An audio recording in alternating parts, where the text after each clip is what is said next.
Hello everyone, সবাইকে স্বাগতম জানাচ্ছি আজকে তোমাদের এইচএসসি লাইফে প্রথম কেমিস্ট্রি ক্লাসে। আশা করি সবাই অনেক ভালো আছো। তো আমার সাথে হয়তো তোমাদের এসএসসিতে এরকম পরিচয় ছিল না, কারণ এসএসসিতে আমাদের ক্লাস নেওয়ার সুযোগ হয়নি। আচ্ছা, কথা শুরু করার আগে আমাকে একটু জানাই দিও যে আমার কথা ঠিকঠাক মতো শোনা যাচ্ছে কিনা, ভিডিও ঠিক মতো ক্লিয়ার আছে কিনা।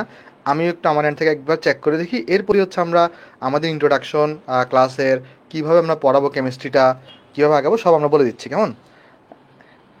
একটু আমাকে জানাও যে সব ঠিক আছে কিনা। হ্যাঁ, ক্লিয়ার আছে, ওকে, থ্যাংক ইউ। আশা করি তোমরা সবাই অনেক ভালো আছো। সবার বন্ধ কেমন কাটতেছে?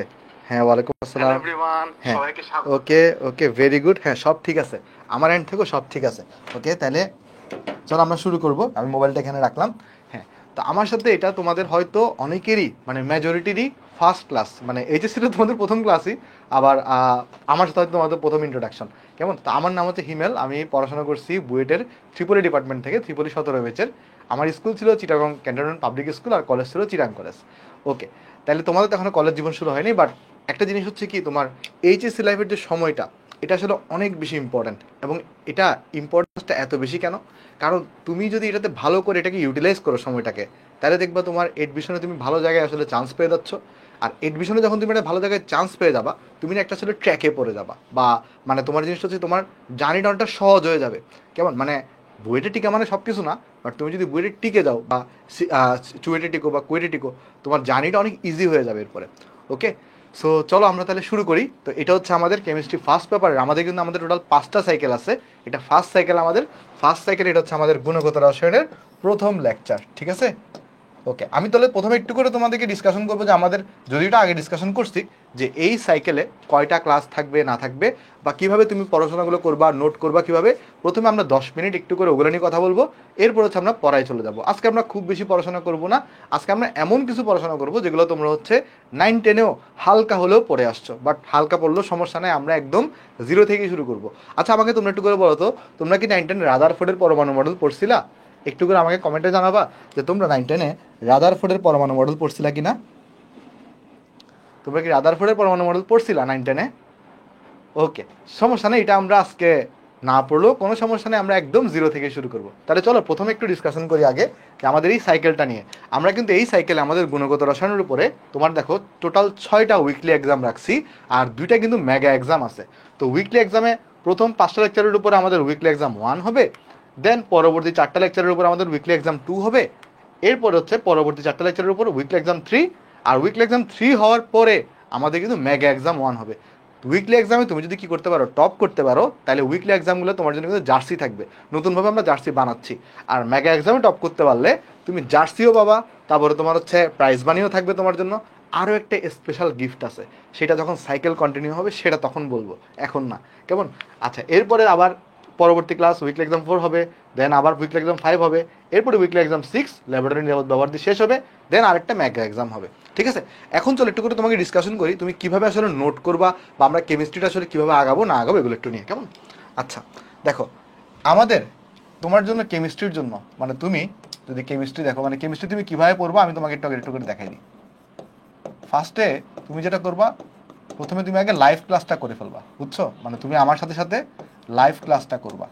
আর লাইভ ক্লাস চলাকালীন আমরা স্লাইডে অনেক কিছুই তোমার লেখা থাকবে, বাট সব তোমার নোট করার দরকার নেই। প্রথমে তোমার নোট করার দরকার নেই, মানে তুমি যখন লাইভ ক্লাসটা করবা না, তোমার কাজ হবে শুধুমাত্র ক্লাসটা মনোযোগ দিয়ে শোনা, মনোযোগ দিয়ে দেখা। আর যেই ম্যাথগুলো আমরা করাবো, ম্যাথের কোয়েশন তুলতে দিব তোমাদেরকে, কোয়েশনটা তোলার পরে জাস্ট তুমি ম্যাথটা তুমি প্র্যাকটিস করি। অর্থাৎ দেখো, এখানে অনেকগুলো থিওরি থাকবে, এই থিওরিগুলা তোমার এখন নোট করার দরকার নাই। তুমি ক্লাস শেষ হওয়ার পরে তোমাদেরকে যখন পিডিএফ দিয়ে দিব, তখন তুমি পিডিএফ থেকে দেখে দেখে নোট করতে পারবা। বাট তুমি কি পয়েন্ট, দুই একটা লাইন, বা তোমার ধরো যে ম্যাথগুলো আমরা করব সেই ম্যাথগুলো একটু তুলবা, এমসিকিউ সলভ করবো বলে খাতায় তোলার দরকার নাই। জাস্ট আমার সাথে সাথে তুমি ক্লাসে প্র্যাকটিস করো, আর ক্লাসে শেষ হওয়ার পর যখন পিডিএফ দিয়ে দিব, পিডিএফ দেখে দেখে যা যা তোমার লাগে সেগুলো তুমি কিন্তু সবগুলো নোট করে ফেলবো। অর্থাৎ লাইভ ক্লাস চলাকালীন তুমি আসলে অ্যাকচুয়ালি ফোকাস করবা কোথায়? ফোকাস করবো আসলে যে আমার ক্লাসের উপরে, মানে নোটের উপর ফোকাস করার দরকার নেই।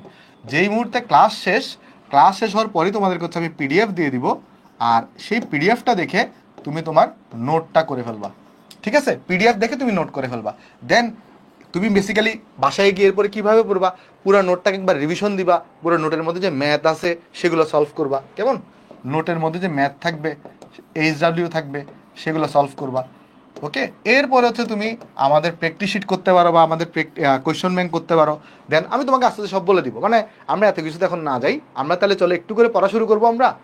আমরা একটু করে সব পড়া শুরু করবো। আমরা তাহলে পড়া শুরু করে দিই কেমন? প্রথমে তো বললামই, তুমি প্রথমে ক্লাস চলাকালীন আমরা মাঝখানে মাঝখানে কথা বলবো, টেনশন নেওয়ার কোনো দরকার নেই, ঠিক আছে? ওকে, চলো আমরা তাহলে পড়া শুরু করি কেমন? ওকে, চলো আমরা পড়া শুরু করি। আমাদের এই চ্যাপ্টারটার নাম কি? গুণগত রসায়ন। গুণগত রসায়নের প্রথমে আমরা আলোচনা করব পরমাণু নিয়ে বা পারমাণবিক মডেল নিয়ে। চলো সবগুলো আলোচনা করার চেষ্টা করি। দেখো, পরমাণু সম্পর্কে প্রথম ধারণাটা যে বিজ্ঞানী দিয়েছেন, মানে ধরো এই যে পরমাণু একটা স্ট্রাকচার কীরকম বা এটা দেখতে কীরকম হয়, এটা সম্পর্কে প্রথম ধারণা দিচ্ছেন হচ্ছে আমাদের বিজ্ঞানী জন ডাল্টন। যেই উনি কি দিচ্ছেন? ডাল্টনের পারমাণবিক তত্ত্ব দিচ্ছেন। জন ডাল্টন এই তত্ত্বটা দিচ্ছেন 1808 সালে। দেখো, এগুলো নোট করার দরকার নাই, এগুলো খাতায় তোলার দরকার নাই, এগুলো আমার সাথে শুনতে থাকো, পয়েন্ট আমি দাগাই দেবো, এই পয়েন্টগুলো তুমি দেখতে থাকো, এগুলো নোট করার দরকার নাই। নোট কোন জায়গায় করবো সব আমি বলে দিব। আর ক্লাস শেষ হওয়ার পরে পিডিএফ থেকে তুমি নোট করিও, বাট ক্লাস চলাকালীন এগুলো নোট করার দরকার নেই। ওকে, এই যে ডাল্টনের পারমাণবিক তত্ত্বটা কে দিছে বলতো? John Dalton. উনি একজন স্কুল শিক্ষক ছিলেন। কত সালে দিছেন এটা? 1808 সালে। এখন উনি বলছে কি জানো? উনি বলছে হচ্ছে পরমাণু যেটা আছে সেটা হচ্ছে সবচেয়ে ক্ষুদ্রতম কণা। পরমাণু জিনিসটা কি? পরমাণু হচ্ছে সবচেয়ে ক্ষুদ্রতম কণা, অর্থাৎ পরমাণুকে ভাঙা যায় না। অর্থাৎ কি করা যায় না বলতো? পরমাণুকে ভাঙা যায় না। বাট পরবর্তী দিকে পরবর্তী দিকে কি বেরিয়েছে বলতো? পরমাণুকে ভাঙলে কি পাবা? ইলেকট্রন, প্রোটন, নিউট্রন পাবা। অর্থাৎ উনি কি বলতেছেন? উনি বলছেন পরমাণু হচ্ছে যে কোনো পদার্থের ক্ষুদ্রতম কণা, যা আর কি করা যায় না, যা আর বিভক্ত করা যায় না। এই যে দেখো, অনেকটা এই বলটার মতো, তোমার এইটা হচ্ছে এটা পরমাণু, এটা কি তুমি কি করতে পারবে না? বিভক্ত করতে পারবে না, অর্থাৎ এটাকে ভাঙতেও পারবে না, কিছুই করতে পারবে না। এটা ধরো তোমার কথার কথা, একটা হচ্ছে পরমাণু। বাট তোমরা জানো যে তোমার এটা কিন্তু পরবর্তীতে আসলে চেঞ্জ হবে, কারণ পরমাণু কিন্তু বিভক্ত করা যায়, যেটা তখনকার সময় 1808 সালে আসলে বের করা যায়নি। দেন তিনি আরো কি বলছেন দেখো, তিনি বলতেছেন যে পরমাণু কখনোই সৃষ্টিও করা যাবে না, ধ্বংসও করা যাবে না। আবার একটি মৌলের সমস্ত পরমাণু অভিন্ন। এই কথাটা মানে কি? ধরো তুমি একটা তোমার অক্সিজেন মৌল নিছো, অক্সিজেন যে মৌলটা সেটা তুমি অক্সিজেনের অসংখ্য পরমাণু নিয়ে গঠিত না? আমি তোমাকে একটা জিনিস বলি, তোমরা খাবার লবণের সংকেত কি জানো? খাবার লবণের সংকেত, আমরা যে লবণটা খাই সেটার সংকেত কি বলতে পারো? লবণের সংকেত সোডিয়াম ক্লোরাইড না ভাই? আমাদের খাবার লবণের সংকেত কি হয়ে থাকে? Sodium chloride. সেই সোডিয়াম ক্লোরাইড কি দিয়ে গঠিত? সোডিয়াম। এবং বিজ্ঞান তো আরো অনেক আগায় গেছে, তাই না ভাই? বিজ্ঞান আগানোর পর কি হয়েছে? এটা আরো দেখা গেছে পরমাণুকে বিভক্ত করা যাচ্ছে। সর্বপ্রথম কোন আবিষ্কার হয়েছে জানো পরমাণুতে? সর্বপ্রথম আবিষ্কার হয়েছে প্রোটন কণা। সর্বপ্রথম কোন আবিষ্কার হয়েছে? প্রোটন কণা। কি আবিষ্কার করছে? বিজ্ঞানী গোল্ডস্টাইন। বিজ্ঞানী গোল্ডস্টাইন কত সালে আবিষ্কার করছে? 1876 সালে। এই যে এই লাইনটা, এটা medical admission test, medical admission টেস্টের জন্য ইম্পর্টেন্ট, ম্যাথের জন্য ইম্পর্টেন্ট, ঠিক আছে? তাহলে বলো তো, প্রথমে 1808 সালে জন ডাল্টন কি বলছে? পরমাণুকে বিভক্ত করা যায় না। এরপরে গিয়ে 1886 সালে বিজ্ঞানী গোল্ডস্টাইন কি বের করতে পারছে? প্রোটন আবিষ্কার করতে পারছে। আর আরো পরে গিয়ে এই যে জে জে থমসন 1897 সালে তোমার কিন্তু কি আবিষ্কার করতে পারছে? ইলেকট্রন আবিষ্কার করতে পারছে। তাহলে এইগুলো কিন্তু একটা এমসিকিউর জন্য ইম্পর্টেন্ট। আমি তোমাকে সামারি করে দিই, এটাও কিন্তু ম্যাথের জন্য ইম্পর্টেন্ট। দেখো সামারি করে দিই। সামারি হচ্ছে কি, সর্বপ্রথম কোন কণা আবিষ্কার হয়েছে? প্রোটন কণা। কত সালে আবিষ্কার হয়েছে? 1886 সালে। এরপরে গিয়ে কোনটা আবিষ্কার হয়েছে? ইলেকট্রন কণা। কত সালে বেরিয়েছে? 1897 সালে। এই দুইটা কি তোমাদের মনে থাকবে? এই দুইটা সাল কিন্তু একটু মনে রাখতে হবে। না এখন নোট করতে হবে না, ক্লাস শেষ হওয়ার পরে তোমাকে আমি পিডিএফ দিয়ে দিব, সেই পিডিএফ থেকে তুমি নোট করলে হবে। বাট এখন তুমি ক্লাসটা জাস্ট দেখে যাও, যখন ম্যাথ করবো তখন ম্যাথগুলো নোট করিও, বাট এই লেখাগুলো নোট করার দরকার নাই। আমাকে বলো তো, এই জিনিসটা মনে থাকবে তোমাদের যে তোমার 1886 সালে কি আবিষ্কার হয়েছে? প্রোটন আবিষ্কার হয়েছে। এরপরে 1897 সালে কি আবিষ্কার হয়েছে? ইলেকট্রন আবিষ্কার হয়েছে। ওকে, ঠিক আছে। আচ্ছা, এরপরে তোমার দেখো জিনিসটা, এখন আমরা আসবো তোমার দেখো তো এখন আমরা আলোচনা করব প্রথম এখন ব্যাপারটা কি দাঁড়িয়েছে দেখো, ব্যাপারটা দাঁড়িয়েছে এরকম যে ফার্স্ট অফ অল আগে ডাল্টন কি বলছে? ডাল্টন বলছে, ধরো আমার কাছে এখানে কিছু পরমাণু আছে, আমি তোমাকে দেখাইতে পারি, দাঁড়াও একটা সেকেন্ড ওয়েট করো। হ্যাঁ, এই দেখো, এই যে দেখো, ধরো একটা, এটা হচ্ছে আমার পরমাণু। ডাল্টন বলতেছে কি করা যায় না, এটাকে আর বিভক্ত করা যায় না। ফার্স্টে ডাল্টন বললো এটাকে বিভক্ত করা যায় না। এরপরে কি হলো? এরপরে তোমার প্রোটন আবিষ্কার হইলো, এরপর আবার ইলেকট্রন আবিষ্কার হইলো। এখন তখন মানুষের মধ্যে একটা কৌতূহল জাগছে যে আচ্ছা ভাই, তাহলে আসলে পরমাণুটা আসলে কি জিনিস? পরমাণুটা কি দিয়ে গঠিত? বা এটাকে ভাঙলে কি পাই আমরা? বা এটার মধ্যে যারা যারা আছে তারা কিভাবে আছে? মানে একটা পরমাণুর গঠন সম্পর্কে মানুষের কিন্তু জানার একটা আগ্রহ তৈরি হয়েছে। আর পরমাণুর গঠনটাকে যেই মডেলের মাধ্যমে ব্যাখ্যা করা হয় বা যেই একটা ধরো তোমার বৈশিষ্ট্যের মাধ্যমে ব্যাখ্যা করা হয় তাদেরকেই বলা হয় পরমাণুর মডেল বা পারমাণবিক মডেল। তাহলে পরমাণুর মডেল কি জিনিস বলো তো? পরমাণুর মডেল হচ্ছে একটা ভিত্তি বা প্রস্তাবনা যাতে পরমাণুর গঠন সম্পর্কে বিস্তারিত আলোচনা থাকে। এটা একটু মাঝে মাঝে সংজ্ঞা আকারে থাকতে পারে, এটা তুমি একটু করে পরে যখন তুমি পিডিএফ দিয়ে দিব তখন নোট করে নিবা যে পরমাণুর মডেল জিনিসটা কি বলতো। তাহলে একটা পরমাণু দেখতে কীরকম বা পরমাণুর বৈশিষ্ট্যগুলো কি আছে এইটা যেই একটা প্রস্তাবনার মধ্যে আলোচনা করা হয়। মানে ধরো অনেকটা কি হয় আমি তোমাকে বুঝাই বলি। ধরো তোমরা যখন ক্যালকুলেটর কিনো, ক্যালকুলেটরের মধ্যে একটা কাগজ দেয় না তোমাদেরকে, যে ওই কাগজের মধ্যে থাকে না যে ক্যালকুলেটারে কোন কোন ফাংশনে কি কি আছে বা ক্যালকুলেটরটা কিভাবে ইউজ করতে হবে। বা তুমি যখন মোবাইল কিনো তোমাকে কিন্তু একটা কাগজ ধরাই দেয়, ডেমো টাইপের ধরাই দেয়, তাই না? অনেকটা হচ্ছে এরকম একটা ডেমো টাইপের জিনিস বা একটা প্রস্তাব, যে মানে সেখানে কি বলতো, সেখানে হচ্ছে যে পুরা পরমাণুর একটা আদ্যবান্ধ থাকে। তো পরমাণুর মডেল তাহলে হচ্ছে একটা ভিত্তি বা প্রস্তাবনা যাতে পরমাণুর গঠন সম্পর্কে বিস্তারিত আলোচনা থাকে। এখন যখন যুগ আগাইছে অনেক বিজ্ঞানী অনেক পরমাণুর মডেল দিছে, বাট সবগুলো তো গ্রহণযোগ্য না। গ্রহণযোগ্য হয়েছে মাত্র কয়েকটা পরমাণুর মডেল। মানে একজন এক কথা বলছে, আরেকজন আরেক কথা বলছে, আরেকটা বিজ্ঞানী এসে আরেক কথা বলছে, বাট সবগুলো কিন্তু গ্রহণযোগ্য হয় নাই। গ্রহণযোগ্য হয়েছে কয়েকটা মডেল। প্রথম যে গ্রহণযোগ্য মডেল পরমাণুর তাকে আমরা বলি থমসনের পরমাণু মডেল। কি নাম বলো তো ভাই? থমসনের পরমাণু মডেল। এটাকে একটু হাস্যরসাত্মকভাবে বা অন্য নামও দেওয়া হয়, কিসমিস পুডিং মডেলও বলা হয়, বা এটাকে প্লাম পুডিং মডেলও বলা হয়ে থাকে। আর এই মডেলটা কে দিছে? জে থমসন 1898 সালে। বলতে পারবা জে থমসন কি আবিষ্কার করছে? বলতে পারবা জে থমসন কি আবিষ্কার করছে? তোমরা কি বলতে পারবা? একটু আগে পড়ছিলাম ইলেকট্রন আবিষ্কার করছে। Very good. জে থমসন কি আবিষ্কার করছে বলো তো? ইলেকট্রন আবিষ্কার করছে। কত সালে আবিষ্কার করছে? 1897 সালে। আর এর পরের বছরই অর্থাৎ 1898 সালেই তিনি তার পরমাণু মডেল দিয়ে দিছে। এই মডেলটাতে অনেকগুলো প্রবলেম আমরা দেখব, অনেকগুলো সুবিধাও আছে, অনেকগুলো প্রবলেম আছে। সেই প্রবলেমগুলোকে সলভ করা হয়েছে নিচের মডেলগুলোতে। তো আমরা চলো একটা কাজ করি, আমরা চলো আগে এই মডেলটা পড়ি, এরপর হচ্ছে এই নিচের তিনটা মডেলে আমরা আস্তে আস্তে আসতেছি। চলো আমরা তাহলে প্রথমে এই মডেলটা পড়ি। প্রথমে যেটা মডেল আছে সেটা হচ্ছে থমসনের পরমাণু মডেল। থমসনের প্রথম যেটা আসলে সাফল্য, উনি পরমাণুর গঠনটা দেখতে কীরকম সেটা সম্পর্কে একটা ধারণা দিচ্ছেন। তিনি ফার্স্টে বলছেন যে পরমাণু হচ্ছে একটা গোলক। এর আগ পর্যন্ত মানুষ জানতো না যে পরমাণুর স্ট্রাকচারটা কীরকম।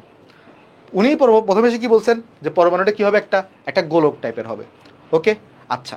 এরপর উনি কি বলছেন, এই যে দেখো, এই যে আমি তোমাকে দেখাই, এটা হচ্ছে একটা পরমাণু। এই যে এটা একটা পরমাণু। আমাকে একটা জিনিস তুমি বলো, 1886 সালে কি আবিষ্কার হয়েছে? 1886 এই সালে কি আবিষ্কার হয়েছে? প্রোটন। আর 1897 সালে কি আবিষ্কার হয়েছে? ইলেকট্রন। তোমরা কি আমাকে বলতে পারবা যে প্রোটনের চার্জ কি রকম আর ইলেকট্রনের চার্জ কি রকম, মানে পজিটিভ নাকি নেগেটিভ? বলতে পারবা যে প্রোটনের চার্জ পজিটিভ না নেগেটিভ? প্রোটনের চার্জ পজিটিভ না নেগেটিভ? প্রোটন হচ্ছে পজিটিভ চার্জযুক্ত, তোমরা সবাই জানো। প্রোটন কি চার্জযুক্ত বলো তো? পজিটিভ চার্জযুক্ত। আর ইলেকট্রন কি চার্জযুক্ত? ভাই নেগেটিভ চার্জযুক্ত। এটা তো আমরা সবাই জানি, এটা একদম কমন জিনিস। এই মডেল দেওয়া হয়েছে কত সালে? এই মডেল দেওয়া হয়েছে 1898 সালে। মডেলটা দেওয়া হয়েছে 1898 সালে। তাহলে তিনি যখন মডেল দিচ্ছেন তখন কিন্তু অলরেডি এই দুটো জিনিস আবিষ্কার হয়ে গেছে, পজিটিভ নেগেটিভ এগুলো আবিষ্কার হয়ে গেছে। তখন তিনি কি বলছেন? তখন তিনি বলতেছেন যে এই পরমাণুটা হচ্ছে একটা গোলক। পরমাণুটা কি? পরমাণু হচ্ছে একটা গোলক। এখানের মধ্যে যে ধনাত্মক চার্জ যেগুলো থাকবে সেগুলা সমভাবে বণ্টিত হয়ে থাকবে। কি হয়ে থাকবে? ধনাত্মক চার্জগুলা সমভাবে বণ্টিত হয়ে থাকবে, মানে সবগুলা একদম সমানভাবে ডিস্ট্রিবিউশন হয়ে থাকবে। মানে ধরো এইটা একটা পজিটিভ চার্জ, বাট সেই পজিটিভ চার্জটাকে তুমি গোল্লা আকারে দেখতে পাবা না, কারণ সেটা কেন? একদম সমভাবে বিস্তৃত হয়ে আছে, মানে সেটা ছড়াই ছিটে আছে। এটা একদম কি হয়েছে? ছড়াই ছিটে আছে। আর এর মধ্যে এই ছড়ানো ছিটানো জায়গার মধ্যে কিছু কিছু নেগেটিভ চার্জ এরকম থাকবে। নেগেটিভ চার্জগুলো আবার তারা কিন্তু এই যে পজিটিভ চার্জের যেগুলো আছে, পজিটিভ চার্জ যেগুলো একদম ছড়াই ছিটে আছে, এই জন্য এদেরকে স্পেসিফিকভাবে দেখা যাচ্ছে না। এই পজিটিভ চার্জের মধ্যে কি থাকবে? এখানে নেগেটিভ চার্জগুলো থাকবে। আমি যদি নেগেটিভ চার্জগুলোকে এখানে একটু করে গাঢ় করে দেখাই দিই, লাল দাগ দিয়ে দেখাই দিই, যেগুলো হচ্ছে নেগেটিভ চার্জ। এগুলো হচ্ছে নেগেটিভ চার্জ বা নেগেটিভ স্ফিয়ার। তাহলে ভাই পজিটিভ স্ফিয়ারগুলোকে কেন দেখান নাই? পজিটিভ স্ফিয়ারগুলো কি আছে? একদম সমভাবে বিস্তৃত অবস্থায় আছে। দেখো কি লিখছে এখানে, যে 1898 সালে জে থমসন প্রস্তাব করছেন পরমাণু ধনাত্মক আধান বিশিষ্ট একটা গোলক, এই পরমাণুটা হচ্ছে একটা ধনাত্মক আধান বিশিষ্ট একটা গোলক, যেখানের মধ্যে সমান সংখ্যক ঋণাত্মক আধান বিশিষ্ট ইলেকট্রন নির্দিষ্ট দূরত্বে সাজানো থাকবে। মানে এটা কিন্তু একদম, ধরো ব্যাপারটা এরকম, অনেকটা কিসমিস থাকে না, কিসমিস বলতেছি, তরমুজ থাকে না, তরমুজ তোমরা দেখছো না, তরমুজের মধ্যে কি থাকে, লাল অংশ থাকে আর তোমার বিচি, কালো কালো বিচি থাকবে। তো লাল অংশটাকে তুমি পজিটিভ চিন্তা করতে পারো, যেটা একদম সমানভাবে ছড়াই ছিটে আছে, আর বিচিগুলোকে তুমি কি চিন্তা করতে পারো, ইলেকট্রন হিসেবে চিন্তা করতে পারো। তাই এটাকে তরমুজ মডেলও বলা হয়ে থাকে। তাই এটাকে কি বলা হয়ে থাকে, তরমুজ মডেলও বলা হয়ে থাকে। বা এটাকে কিসমিস পুডিং মডেলও বলা হয়ে থাকে। ওই যে পুডিং এর মধ্যে কি দেয়, কিসমিস দেয় না ভাই, ওই কিসমিসগুলো হচ্ছে ইলেকট্রন, পুডিংটাকে তুমি পজিটিভ চার্জ হিসেবে চিন্তা করতে পারো। তো এইটা হচ্ছে যে প্রথম আমাদের পরমাণু মডেল। পরমাণু মডেলে তাহলে এই পরমাণু মডেলে তাহলে কি কি লাভ হয়েছে বা কি কি সার্থকতা আছে, দেখো সর্বপ্রথম মানুষ জানতে পারছে যে এই পরমাণু দেখতে গোলাকার হবে। এরপরে মানুষ জানতে পারছে পরমাণুর মধ্যে ইলেকট্রন থাকে। এর আগে মানুষ জানতো না যে পরমাণুর মধ্যে, কারণ এর আগে তো পরমাণুকে ভাঙাই যাইতো না বা বিভক্ত করা যাইতো না। উনি আসার পরে তো বললো কি, যে পরমাণুর মধ্যে কি আছে, ইলেকট্রন আছে। আবার এরপর এছাড়াও পরমাণুর মধ্যে কি থাকে, সমান সংখ্যক পজিটিভ চার্জও আছে। বাট সমান সংখ্যক পজিটিভ চার্জ থাকলেও সেই পজিটিভ চার্জগুলা সব চারদিকে ডিস্ট্রিবিউশন হয়ে আছে। মানে যদি 5টা নেগেটিভ চার্জ থাকে, তাহলে পজিটিভ চার্জ কয়টা থাকবে, 5টা থাকবে। বাট চার্জগুলা ল্যাপটাই আছে বা একদম বিস্তৃত হয়ে আছে, মানে এটা এক জায়গায় নাই। নেগেটিভ চার্জগুলোকে তুমি কি দেখতে পারো, এক জায়গায় দেখতে পারো। নেগেটিভ চার্জগুলোকে তুমি আলাদা আলাদাভাবে আইডেন্টিফাই করতে পারবা। বাট পজিটিভ চার্জগুলো ছড়াই ছিটাই আছে। বাট নেগেটিভ চার্জের যতটা নেগেটিভ চার্জ থাকবে, ঠিক ততটাও পজিটিভ চার্জ থাকবে। এই কারণে এই পুরা যৌগের নেট চার্জ কত হবে বলতো, এই পুরা একটা পরমাণুর নেট চার্জ কত হয় জানো, একটা পরমাণুর নেট চার্জ কত হয়, একটা পরমাণুর নেট চার্জ কত হয় কি তোমরা বলতে পারো, জিরো হয়ে থাকে। কি হয়ে থাকে, জিরো। মানে যতটা পজিটিভ থাকে ততটাই নেগেটিভ থাকে, কারণ পজিটিভ নেগেটিভ একে অপরকে কি করে দিবে, ক্যান্সেল আউট করে দিবে। তাহলে এই কারণে তোমার এইখানে এটার যে নেট চার্জ, একটা পরমাণুর যে নেট চার্জটা হয়ে থাকে জিরো। তাহলে আমি তোমাকে আরেকটু করে বুঝাই বলি। এইখানে দেখো, তাহলে তিনি কি বলতেছেন, যে পরমাণু হচ্ছে একটা গোলক, যেখানে ধনাত্মক চার্জগুলো সমভাবে বিস্তৃত থাকবে, আর যতটা ধনাত্মক চার্জ থাকবে ঠিক ততটাই নেগেটিভ চার্জ থাকবে। এখন তুমি বলতে পারো, ভাই আমি তো এখানে কোনো পজিটিভ চার্জ দেখতেছি না। পজিটিভ চার্জ আসলে কি হয়েছে জানো, একদম বিস্তৃত হয়ে আছে, মানে ধরো ছড়াই ছিটাই গেছে। বাট তুমি যদি সবগুলোকে সামেশন করো বা জোড়া লাগাও, দেখবা যতটা নেগেটিভ চার্জ ঠিক ততটাই কি আছে বলতো, পজিটিভ চার্জ আছে। মানে অনেকটা তুমি পজিটিভ চার্জগুলোকে পানি হিসেবে চিন্তা করতে পারো। পানি কি হয়, ছড়াই পড়ে না, ওরকম পজিটিভ চার্জগুলো কি সেখানে ছড়াই গেছে, আর নেগেটিভ চার্জগুলো এখানে ধরো মানে আলাদা আলাদাভাবে তুমি দেখতে পাবা। তো এইটাই হচ্ছে কি বলতো আমাদের থমসনের পরমাণু মডেল। এই মডেলের কিছু সার্থকতা আছে। প্রথম সার্থকতা হচ্ছে, এই মডেল থেকে মানুষজন জানতে পারছে যে পরমাণুর আকার কীরকম। দেন জানতে পারছে এই পরমাণুর ভিতরে কি থাকে। আগে মানুষ জানতো না পরমাণুর ভিতরে কি ইলেকট্রন থাকে না প্রোটন থাকে, এগুলো জানতো না, ওইখানে জানতে পারছে। আর এরপরে আরেকটা জিনিস জানতে পারছে, কি জানো, আরেকটা জিনিস জানতে পারছে যে পরমাণুর নেট চার্জ জিরো কেন হয়। নেট চার্জ জিরো হওয়ার কারণ হচ্ছে, তিনি বলছেন যে যতটা তোমার নেগেটিভ চার্জ থাকবে ঠিক ততটাই পজিটিভ চার্জ থাকবে, বাট পজিটিভ চার্জগুলো ডিস্ট্রিবিউটেড হয়ে থাকে বা সমভাবে বিস্তৃত হয়ে থাকে। বলতো এই মডেলের সার্থকতাগুলো কি বুঝতে পারছো কিনা, এই সার্থকতাগুলো কি তোমরা বুঝতে পারছো? জাস্ট ওয়াই লিখলেই হবে। ক্লাস লেন্থ 1.5 ঘন্টা থেকে 1 ঘন্টা 45 মিনিট হবে, এর বেশি হবে না। এই সার্থকগুলো কি তোমরা বুঝতে পারছো? ওকে, আমি আরেকবার সামারি করি। সার্থকতা কি, তাহলে পরমাণুর আকার সম্পর্কে ধারণা পাইছি, দেন পরমাণুর নেট চার্জ কেন জিরো সেটা সম্পর্কে ধারণা পাইছি, তারপর কি ধারণা পাইছি, যে পরমাণুর ভিতরে কি থাকে সেটা আমরা আগে জানতাম না, এখন আমরা জানি। বাট এটার না কিছু প্রবলেমও আছে, এই মডেলটার কিছু কি আছে, প্রবলেমও আছে। প্রবলেম আমাকে তুমি একটু করে বলো তো। পরমাণুর মধ্যে দেখবা তুমি রাদারফোর্ডের যখন পরমাণু মডেল পড়বা, যখন আমরা একটু পরে কি পড়াবো, রাদারফোর্ডের পরমাণু মডেল পড়াবো, তখন দেখবা যে অ্যাকচুয়ালি পরমাণুর সব জায়গায় সমান ভর থাকে না। অ্যাকচুয়ালি পরমাণুর সব জায়গায় কি, এখানে তো একটা জিনিস বলছে না যে পজিটিভ চার্জগুলো সমভাবে বিস্তৃত হয়ে থাকবে, মানে পরমাণুর সব জায়গায় ভর অনেকটা সমান। বাট অ্যাকচুয়ালি পরমাণুর ক্ষেত্রে মানে ভর সব জায়গায় সমান থাকে না।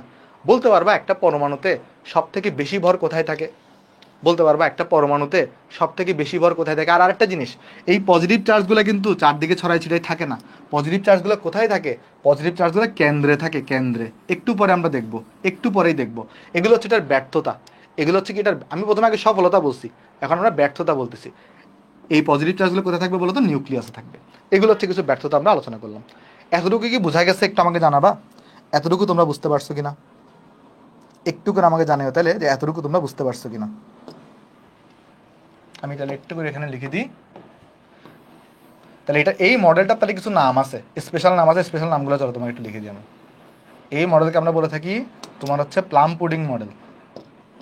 এই মডেলটাকে আমরা কি বলবো, কয়টা নাম আছে দেখো, এটাকে আমরা বলতে পারি plum pudding, plum pudding model, বা এটাকে আমরা কিসমিস পুডিং মডেলও বলতে পারি, কিসমিস পুডিং মডেলও বলা যায়, বা এটাকে আরেকটা নামে ডাকা হয়, সেটা হচ্ছে তরমুজ মডেল। এটাকে তরমুজ মডেলও বলা হয়ে থাকে। ঠিক আছে, আশা করি আমরা বুঝতে পারছি এইটার যে নামগুলো সেগুলো। আমরা নেক্সটে যাই, তাহলে আমরা নেক্সটে যাই। পজিটিভ আর নেগেটিভটা আরেকবার ভাইয়া আমি লেটে আসছি। আচ্ছা আমি তোমাকে আরেকবার একটু বলতেছি, এই পজিটিভ চার্জগুলো চারদিকে ডিস্ট্রিবিউশন হয়ে থাকবে, এর মধ্যে নেগেটিভ চার্জ থাকবে, অনেকটা ধরো তরমুজের মতো, তরমুজের যে লাল অংশটা সেটা হচ্ছে পজিটিভ চার্জ, আর এটার যে কিসমিসগুলো সেটা হচ্ছে নেগেটিভ চার্জ। ঠিক আছে, আচ্ছা যাই হোক, তুমি তাহলে একটু রিভিউ করে নিও, আমি তো একবার বলছি। চলো আমরা নেক্সটে চলে যাই। নেক্সটে আমরা এখন আলোচনা করবো এই যে আমাদের যে থমসন পরমাণু মডেল দেখছো, এটার কিছু সীমাবদ্ধতা নিয়ে। যে প্রথম সীমাবদ্ধতা কি জিনিস, প্রথম সীমাবদ্ধতা হচ্ছে এখানে কি বলা হয়েছে, পরমাণুর ভরকে পরমাণু জুড়ে সমভাবে ছড়িয়ে থাকা মানে বলে বলা হয়েছে। মানে কি বলছে দেখো তো, পরমাণু যে ভরটা চারদিকে ডিস্ট্রিবিউশন হয়ে থাকে। বাট আমরা একটু পরে দেখবো রাদারফোর্ড পরমাণু মডেলে যে পরমাণুর যে ভরগুলা, মেজরিটি ভর কোথায় থাকে বলো তো, কেন্দ্রে থাকে। যেই জায়গায় থাকে তাকে আমরা কি বলি, নিউক্লিয়াস বলি। আর এখানে আরেকটা জিনিস দেখো, এটা কিন্তু একটা স্থির মডেল, মানে এই মডেল অনুযায়ী ইলেকট্রনের গতি নিয়ে কিন্তু কোনো কথা বলা হয় নাই।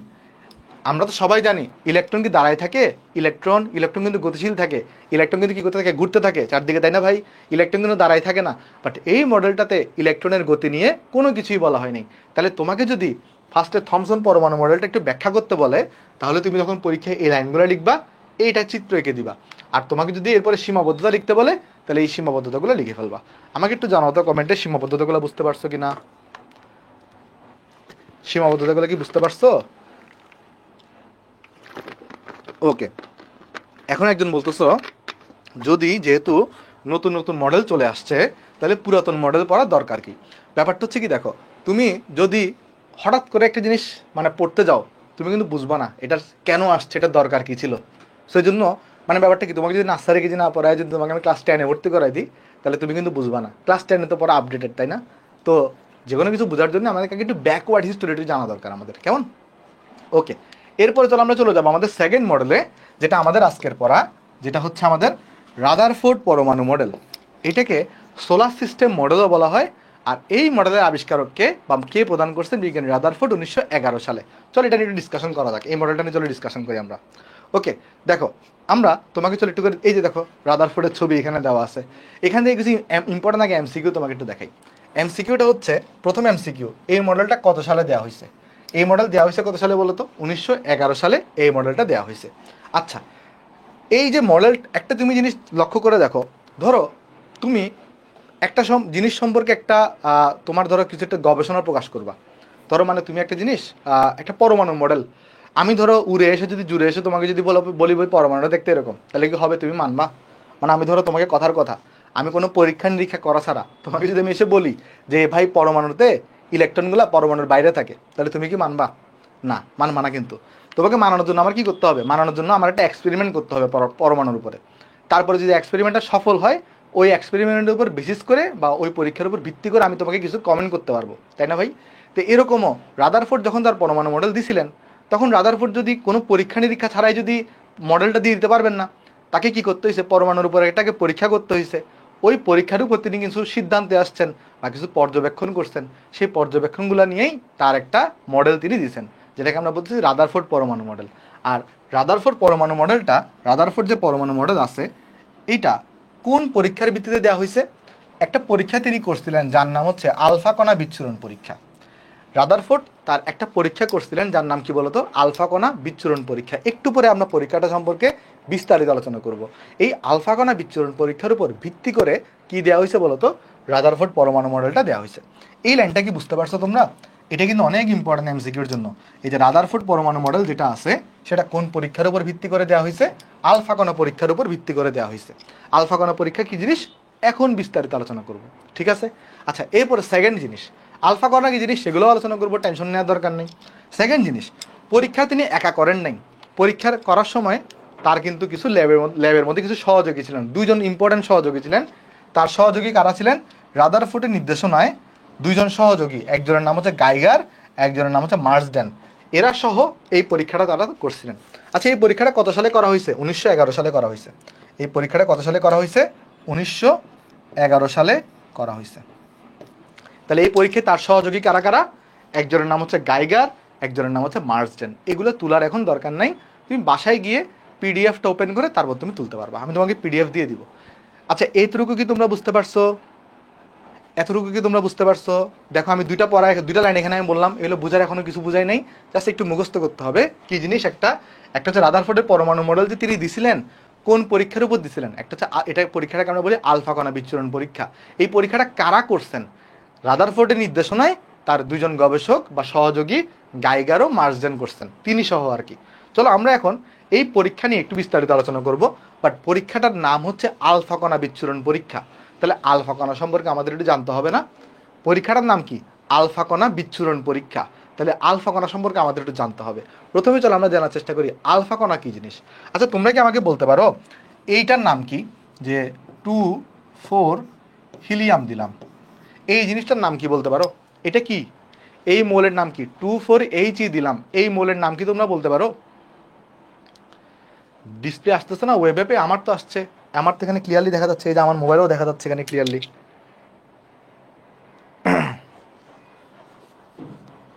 আমাদের আচ্ছা, আমরা ক্লাসের বাইরের যে পড়াগুলা, ওই কথাগুলা আমরা এটা কিন্তু ক্লাস শেষে আলোচনা করবো, কেমন? এই যে বই নিয়ে ডিসকাশনগুলো আমরা আগে ক্লাসের মধ্যে ক্লাসের পড়া নিয়ে ডিসকাশন করি।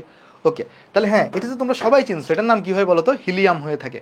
আচ্ছা, এইবার আমি যদি এই জায়গায় একটা +2 দিই, বা +2, এই যে ধরো একটা +2 দিলাম, বা +2 দেওয়া মানে কি বলতে পারবা? ওকে, বা এখানে ধরো তুমি 2+ দিলা, এটার মানে কি বলতে পারবা? এটার মানে কি বলতে পারবা? +2 মানে কি? দ্বিধনাত্মক। +2কে আমরা কি বলতে পারি? দ্বিধনাত্মক বলতে পারি, তাই না ভাই? ওকে, আরেকটা জিনিস আমি তোমাকে একটু করে বলি। দেখো, ধরো সোডিয়াম, তোমরাই আমাকে বলতে পারবা সোডিয়ামের মধ্যে কয়টা ইলেকট্রন থাকে? সোডিয়ামের মধ্যে কয়টা ইলেকট্রন থাকে বলতে পারবা? সোডিয়ামের মধ্যে কয়টা ইলেকট্রন থাকে? 11টা থাকে। আচ্ছা, তাহলে যদি আমি এখানে সোডিয়াম প্লাস লিখি, তাহলেই তোমরা আমাকে বলতে পারবা এখানে ইলেকট্রন কয়টা থাকবে? সোডিয়াম প্লাসের মধ্যে ইলেকট্রন কয়টা থাকবে? 10টা। তার মানে একটা প্লাস লেখা মানে কি জানো? প্লাস লেখা মানে হচ্ছে ইলেকট্রনের অভাব বা ইলেকট্রনের শর্টেজ। একটা প্লাস লেখা মানে একটা ইলেকট্রন শর্টেজ আছে, আর দুইটা প্লাস লেখা মানে দুইটা ইলেকট্রন শর্টেজ আছে। আর আমি যদি মাইনাস লিখতাম, ধরো আমি যদি কথার কথা এই জায়গায় যদি আমি লিখতাম সোডিয়াম মাইনাস, যদিও এটা হয় না, তারপর আমাকে বলো তো এই সোডিয়াম মাইনাসে তার ইলেকট্রন কয়টা থাকবে? যদিও সোডিয়াম মাইনাস নামের কিছু হয় না, তারপরে জাস্ট থিওরিটিক্যালি সোডিয়াম মাইনাসে তাহলে কয়টা ইলেকট্রন থাকবে? সোডিয়াম মাইনাসে থাকবে কিন্তু 12টা ইলেকট্রন, কারণ মাইনাস মানে কি একটা ইলেকট্রন এক্সট্রা আছে। মাইনাস মানে কি? একটা ইলেকট্রন এক্সট্রা আছে। তাহলে এখানে মাইনাস মানে হচ্ছে এখানে ইলেকট্রন থাকবে 12টা।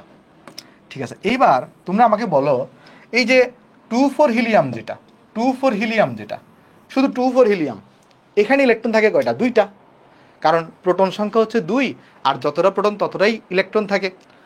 বাট যখনই তুমি এখানে 2+ লিখবা, যখনই তুমি এখানে কি লিখবা? 2+ লিখবা, তাহলে এই জায়গাতে ইলেকট্রন সংখ্যা কয়টা আছে বলো তো? তাহলে এই যে হিলিয়াম, এই যে এখানে যেটা দেখতেছো 2,4 হিলিয়াম 2+, এই জায়গায় তাহলে ইলেকট্রন কয়টা থাকবে? 0 সংখ্যক থাকবে না, কারণ 2,4 যেটা হিলিয়াম, এই হিলিয়ামের মধ্যে আমরা সবাই জানি ইলেকট্রন থাকে 2টা। বাট যখনই তুমি এখানে +2 লিখবা, এর মানে হচ্ছে 2টা ইলেকট্রন শর্টেজ আছে, তার মানে 2টা ইলেকট্রন ছিল, 2টা ইলেকট্রনকে তুমি বের করে ফেলছো। তাহলে এখানে ইলেকট্রন সংখ্যা কিন্তু কয়টা হবে? ইলেকট্রন সংখ্যা কিন্তু হবে 0।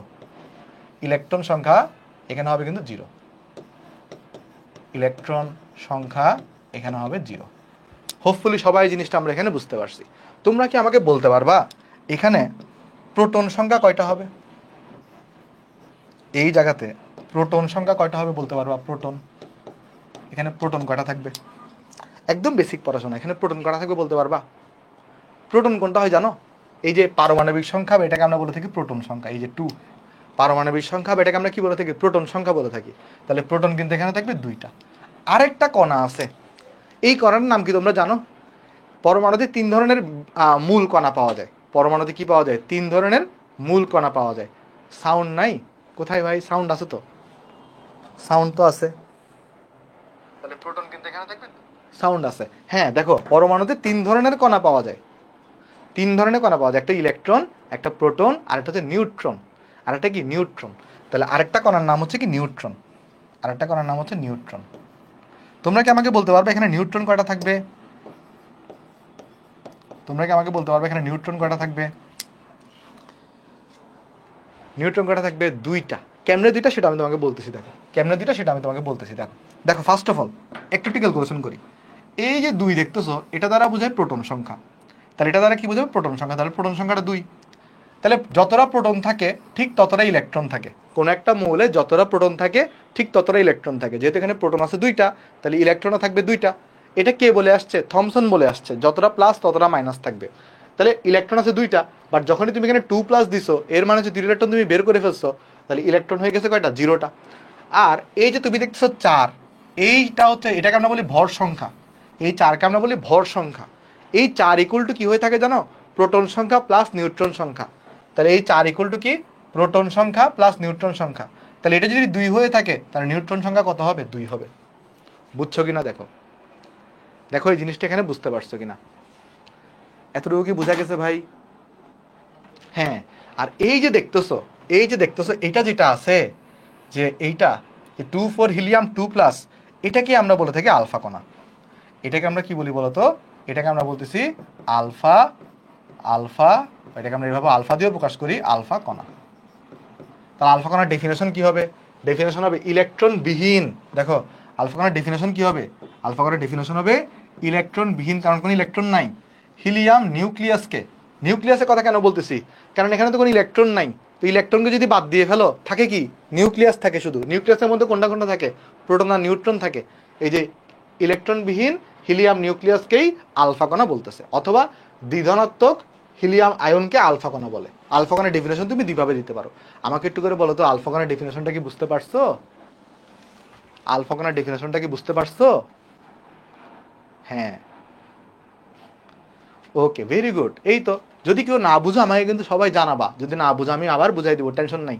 এখানে অনেকে অনেক কিছু বুঝবা না, কোনো সংকোচ করার দরকার নেই, আমাকে জানাবা, আমি বুঝাই দিব আবার। ঠিক আছে। আচ্ছা, তাহলে আলফা কণার প্রথম বৈশিষ্ট্যটা আমরা জেনে গেছি। আর এই জিনিসগুলো কিন্তু ইম্পর্টেন্ট, যে আলফা কণার মধ্যে কি কি থাকে এগুলা। আলফা কণার মধ্যে ইলেকট্রন কয়টা থাকে, প্রোটন কয়টা থাকে, এগুলো কিন্তু একটু ইম্পর্টেন্ট আছে। ঠিক আছে, এরপরে চলো আমরা যাই, নেক্সটে যাই আসো। তাহলে আলফা কণার আরও কিছু বৈশিষ্ট্য সম্পর্কে জানি আসো। আলফা কণাকে আমরা কম্পোজিট কণা বলে থাকি। এটা জিনিসটা কি একটু পরে, এটা আমরা 2-3 ক্লাস পরে শিখবো, জাস্ট আপনি জেনে রাখি। আর আলফা কণার অনেক গতি থাকে, প্রচণ্ড গতি থাকে। আলফা কণার গতি কত হয়ে থাকে? 10⁻7 মিটার পার সেকেন্ড থেকে 2.5 মিটার পার সেকেন্ড পর্যন্ত। দেখো এই যে 10⁻7 কিন্তু এটা কিন্তু অনেক বড় একটা ভ্যালু। আলফা কণার ব্যাগ কিন্তু অনেক বেশি থাকে। আলফা কণার কি থাকে? ব্যাগ অনেক বেশি থাকে। মানে এটা কোনো আলফা কণার ব্যাগ 10⁻7 হয়ে থাকে, কোনো আলফা কণার ব্যাগ 2.5 10⁻7 হয়ে থাকে, মানে এই রেঞ্জের মধ্যে হয়ে থাকে। আলফা কণার ব্যাগটা এত থেকে এতর মধ্যে হয়ে থাকে। আর আলফা কণাতে 2টা প্রোটন ও 2টা নিউট্রন থাকবে। এই যে দেখছি 2টা প্রোটন এবং 2টা নিউট্রন থাকবে। আলফা কণার সংকেত হচ্ছে এটা। আর আলফা কণার ভর সংখ্যা হচ্ছে 4। এই যেটা দেখতেছো এটা, এই যে 4 দেখতেছো 4, এই 4কে আমরা বলে থাকি ভর সংখ্যা। এই 4কে আমরা কি বলি? ভর সংখ্যা। তাহলে আলফা কণার ভর সংখ্যা কিন্তু 4। এই পৃষ্ঠাটা কি বোঝা গেছে ভাই? একটু আমাকে জানাবা। আচ্ছা, হ্যাঁ, সাখওয়াত কোন লাইনটা বুঝো না একটা আমাকে বলো, আমি আরেকবার বুঝে দিচ্ছি।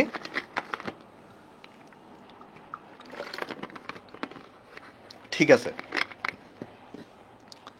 হ্যাঁ, ভেরি গুড। এই তো সবাই বুঝতে পারছো, ভেরি গুড। তাহলে চলো আমরা নেক্সটে চলে যাই আসো। আচ্ছা, 4 নাম্বারটা, এই যে আলফা কণার ভর সংখ্যা হচ্ছে 4, এটা বুঝো নাই? ওকে দেখো, এই যে আলফা কণার তো তুমি সংকেত লিখছো তাই না? তো এখানে যেটা 4 আছে না, এই 4টাকে আমরা বলি ভর সংখ্যা। ভর সংখ্যা মানে কি হয়ে থাকে? প্রোটন সংখ্যা প্লাস নিউট্রন সংখ্যা। তাহলে এই যে 4, আর আলফা কণার ভর সংখ্যার জন্য 4 লিখছি আমরা এখানে, ওই 4 এখানে আছে, এই জন্য 4 লিখে দিচ্ছি এখানে। হোপফুলি বুঝতে পারছো। আচ্ছা, আমরা জানি কি পড়তেছিলাম? আমরা পড়তেছিলাম কিন্তু ওই যে তোমার রাদারফোর্ডের আলফা কণা বিচ্ছুরণ পরীক্ষা। ওই আলফা কণা সম্পর্কে আমরা একটু জেনে নিলাম। তাহলে এখন আমরা কি জানবো জানো? আচ্ছা, তুমি যদি একটা পরীক্ষা করতে যাও, তোমার কোনো না কোনো কম্পোনেন্ট লাগবে না, বা কোনো না কোনো উপাদান লাগবে না? তুমি কোনো ধরনের উপকরণ ছাড়া তুমি কোনো পরীক্ষা করতে পারবা? ধরো তুমি চাইতেছো যে একটা মোবাইল নিয়ে তুমি পরীক্ষা করবা, মোবাইলের ভিতর কি আছে না আছে, তাহলে তোমার মোবাইল থাকা লাগবে না, তুমি তার চিন্তা করে করে পরীক্ষা করতে পারবা না।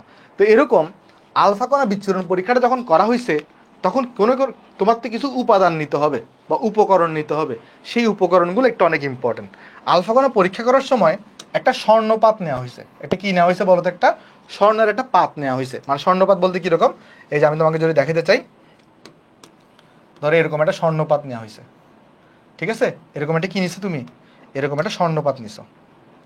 এটার একটা পুরুত্ব আছে আর কি। এই স্বর্ণপাতের কি আছে? একটা পুরুত্ব আছে।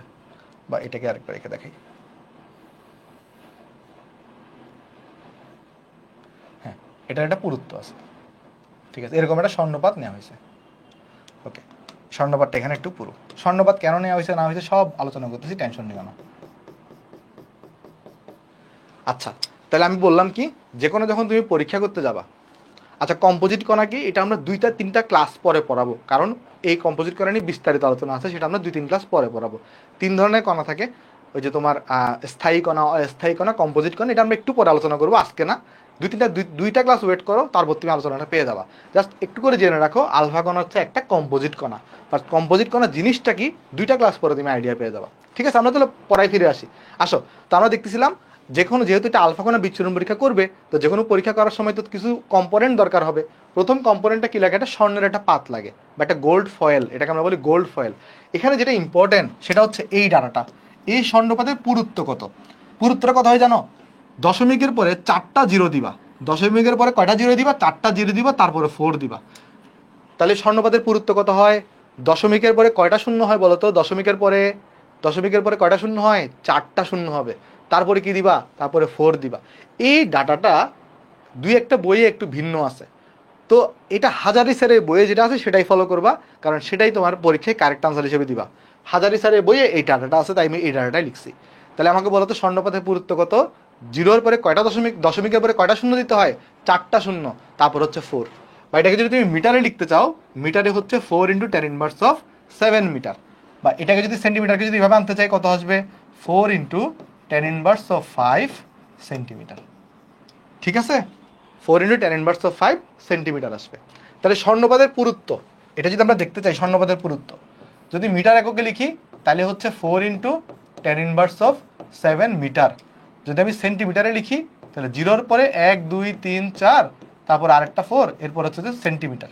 বা এটাকে সেন্টিমিটারকে যদি ওইভাবে লিখতে চাই, তাহলে 4 × 10⁻⁵ সেন্টিমিটার।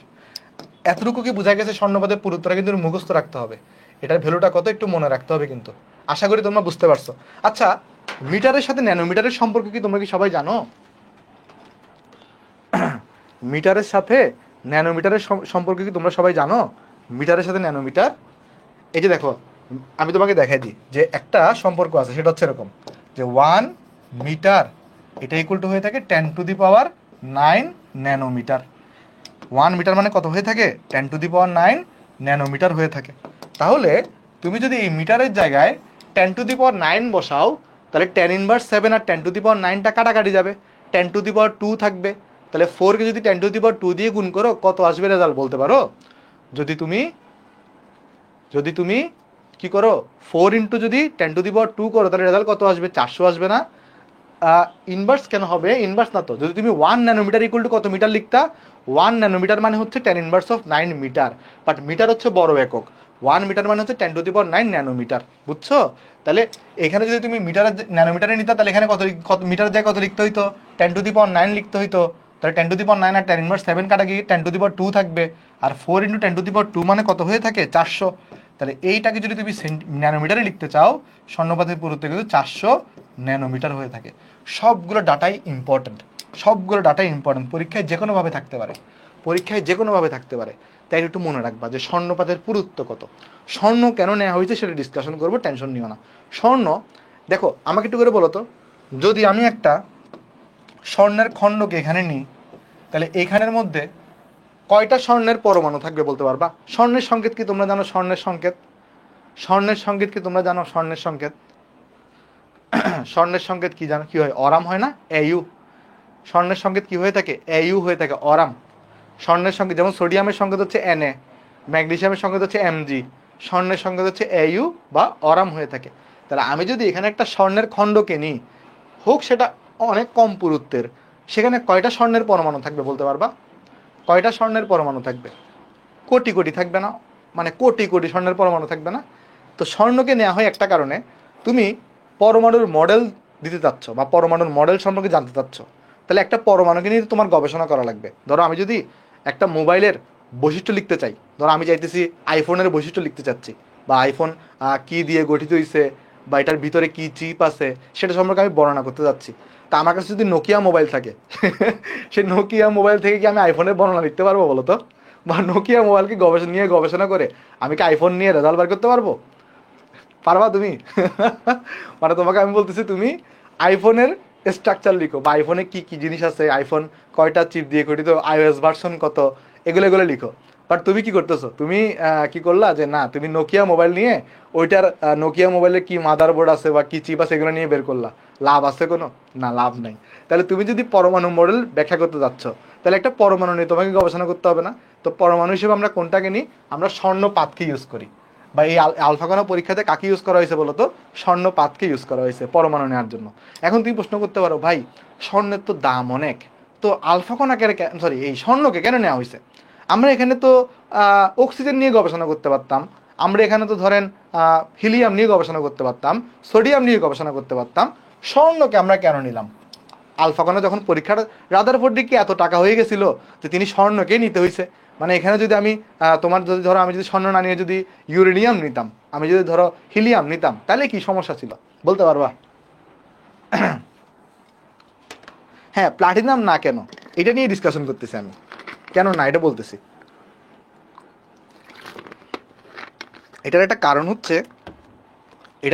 হচ্ছে তুমি এটা হচ্ছে আলফা কণা বিচ্ছুরণ পরীক্ষা। আলফা কণা বিচ্ছুরণ পরীক্ষা মানে কি? আলফা কণাকে এরকম নিক্ষেপ করা হবে বা বিচ্ছুরিত করা হবে আলফা কণাটাকে। তো আলফা কণার গতি কি অনেক বেশি থাকে না? তো ধরো এটা তোমার স্বর্ণপাত তুমি নিছো, তো আলফা কণাকে যখন এখানে তুমি মারবা, এটার স্পিড কিন্তু ভেলোসিটি কিন্তু অনেক বেশি থাকবে।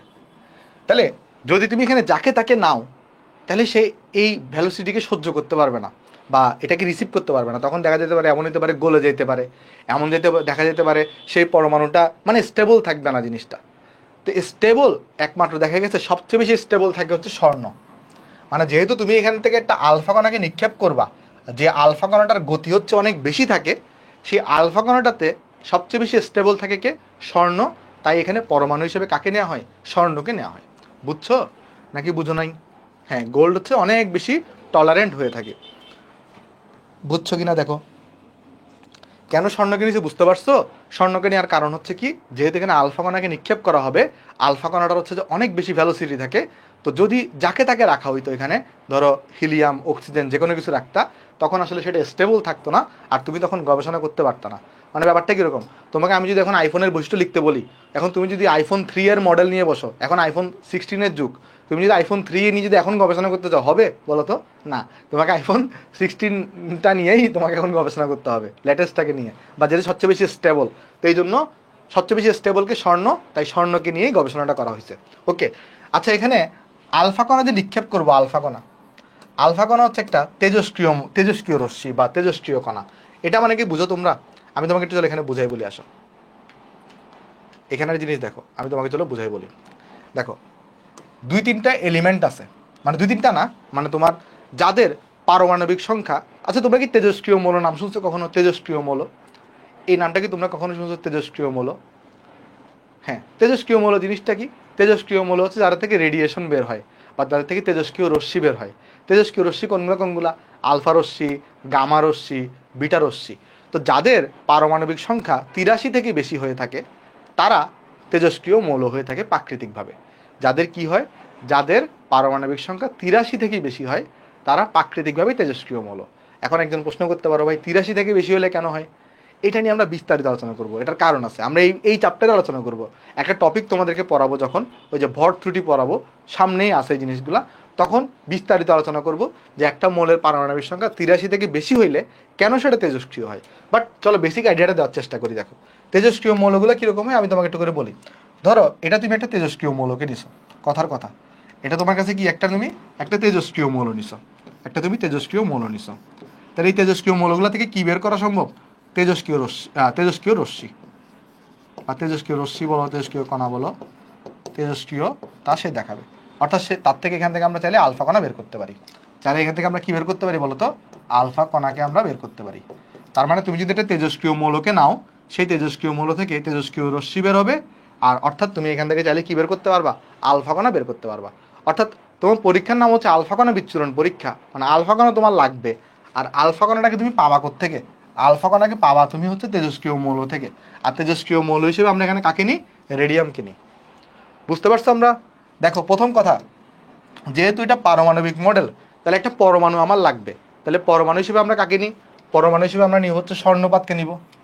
আর যেহেতু আমার কাছে আলফা কণা লাগবে, এই আলফা কণা পাবো হচ্ছে আমি তেজস্ক্রিয় মৌল থেকে, তাহলে তেজস্ক্রিয় মৌল হিসেবে আমরা কাকে নিব, রেডিয়ামকে নিব। ক্লিয়ার? এই দুটা জিনিস, প্রথম দুটা পয়েন্ট কিন্তু ক্লিয়ার, প্রথম দুইটা পয়েন্ট কি ক্লিয়ার ভাই? রেডিয়াম কেন, কারণ রেডিয়াম দেখা গেছে এটা আসলে ওই শব্দ বললাম, মানে অনেক কিছু নিয়ে টেস্ট করা হয়েছে। তো টেস্ট করার পরে যেটা নিয়ে সবচেয়ে ভালো রেজাল্ট আসছে সেটা নিয়েই বর্ণনা করা হয়েছে। তেজস্ক্রিয়তা আরও অনেক পদার্থ আছে, তো রেডিয়ামকেই কেন নেওয়া হয়েছে, রেডিয়ামকে নেওয়ার কারণ হচ্ছে এটা দিয়ে সবচেয়ে ভালো রেজাল্ট পাওয়া গেছে। ওকে, আচ্ছা ঠিক আছে। এরপরে দেখো একটা জিনিস ইউজ করা হয়েছে, জিঙ্ক সালফেট যুক্ত পর্দা। কি ইউজ করা হয়েছে বলো তো, জিঙ্ক সালফেট যুক্ত পর্দা। এটা নিয়ে চলো একটু ডিসকাশন করা যাক। আচ্ছা তোমরা কি ওই যে কিছু পদার্থ দেখছো যে তোমার কীরকম এগুলো এখন পাওয়া যায় কি না, আমি তোমাকে জিনিসটা বুঝাই বলি।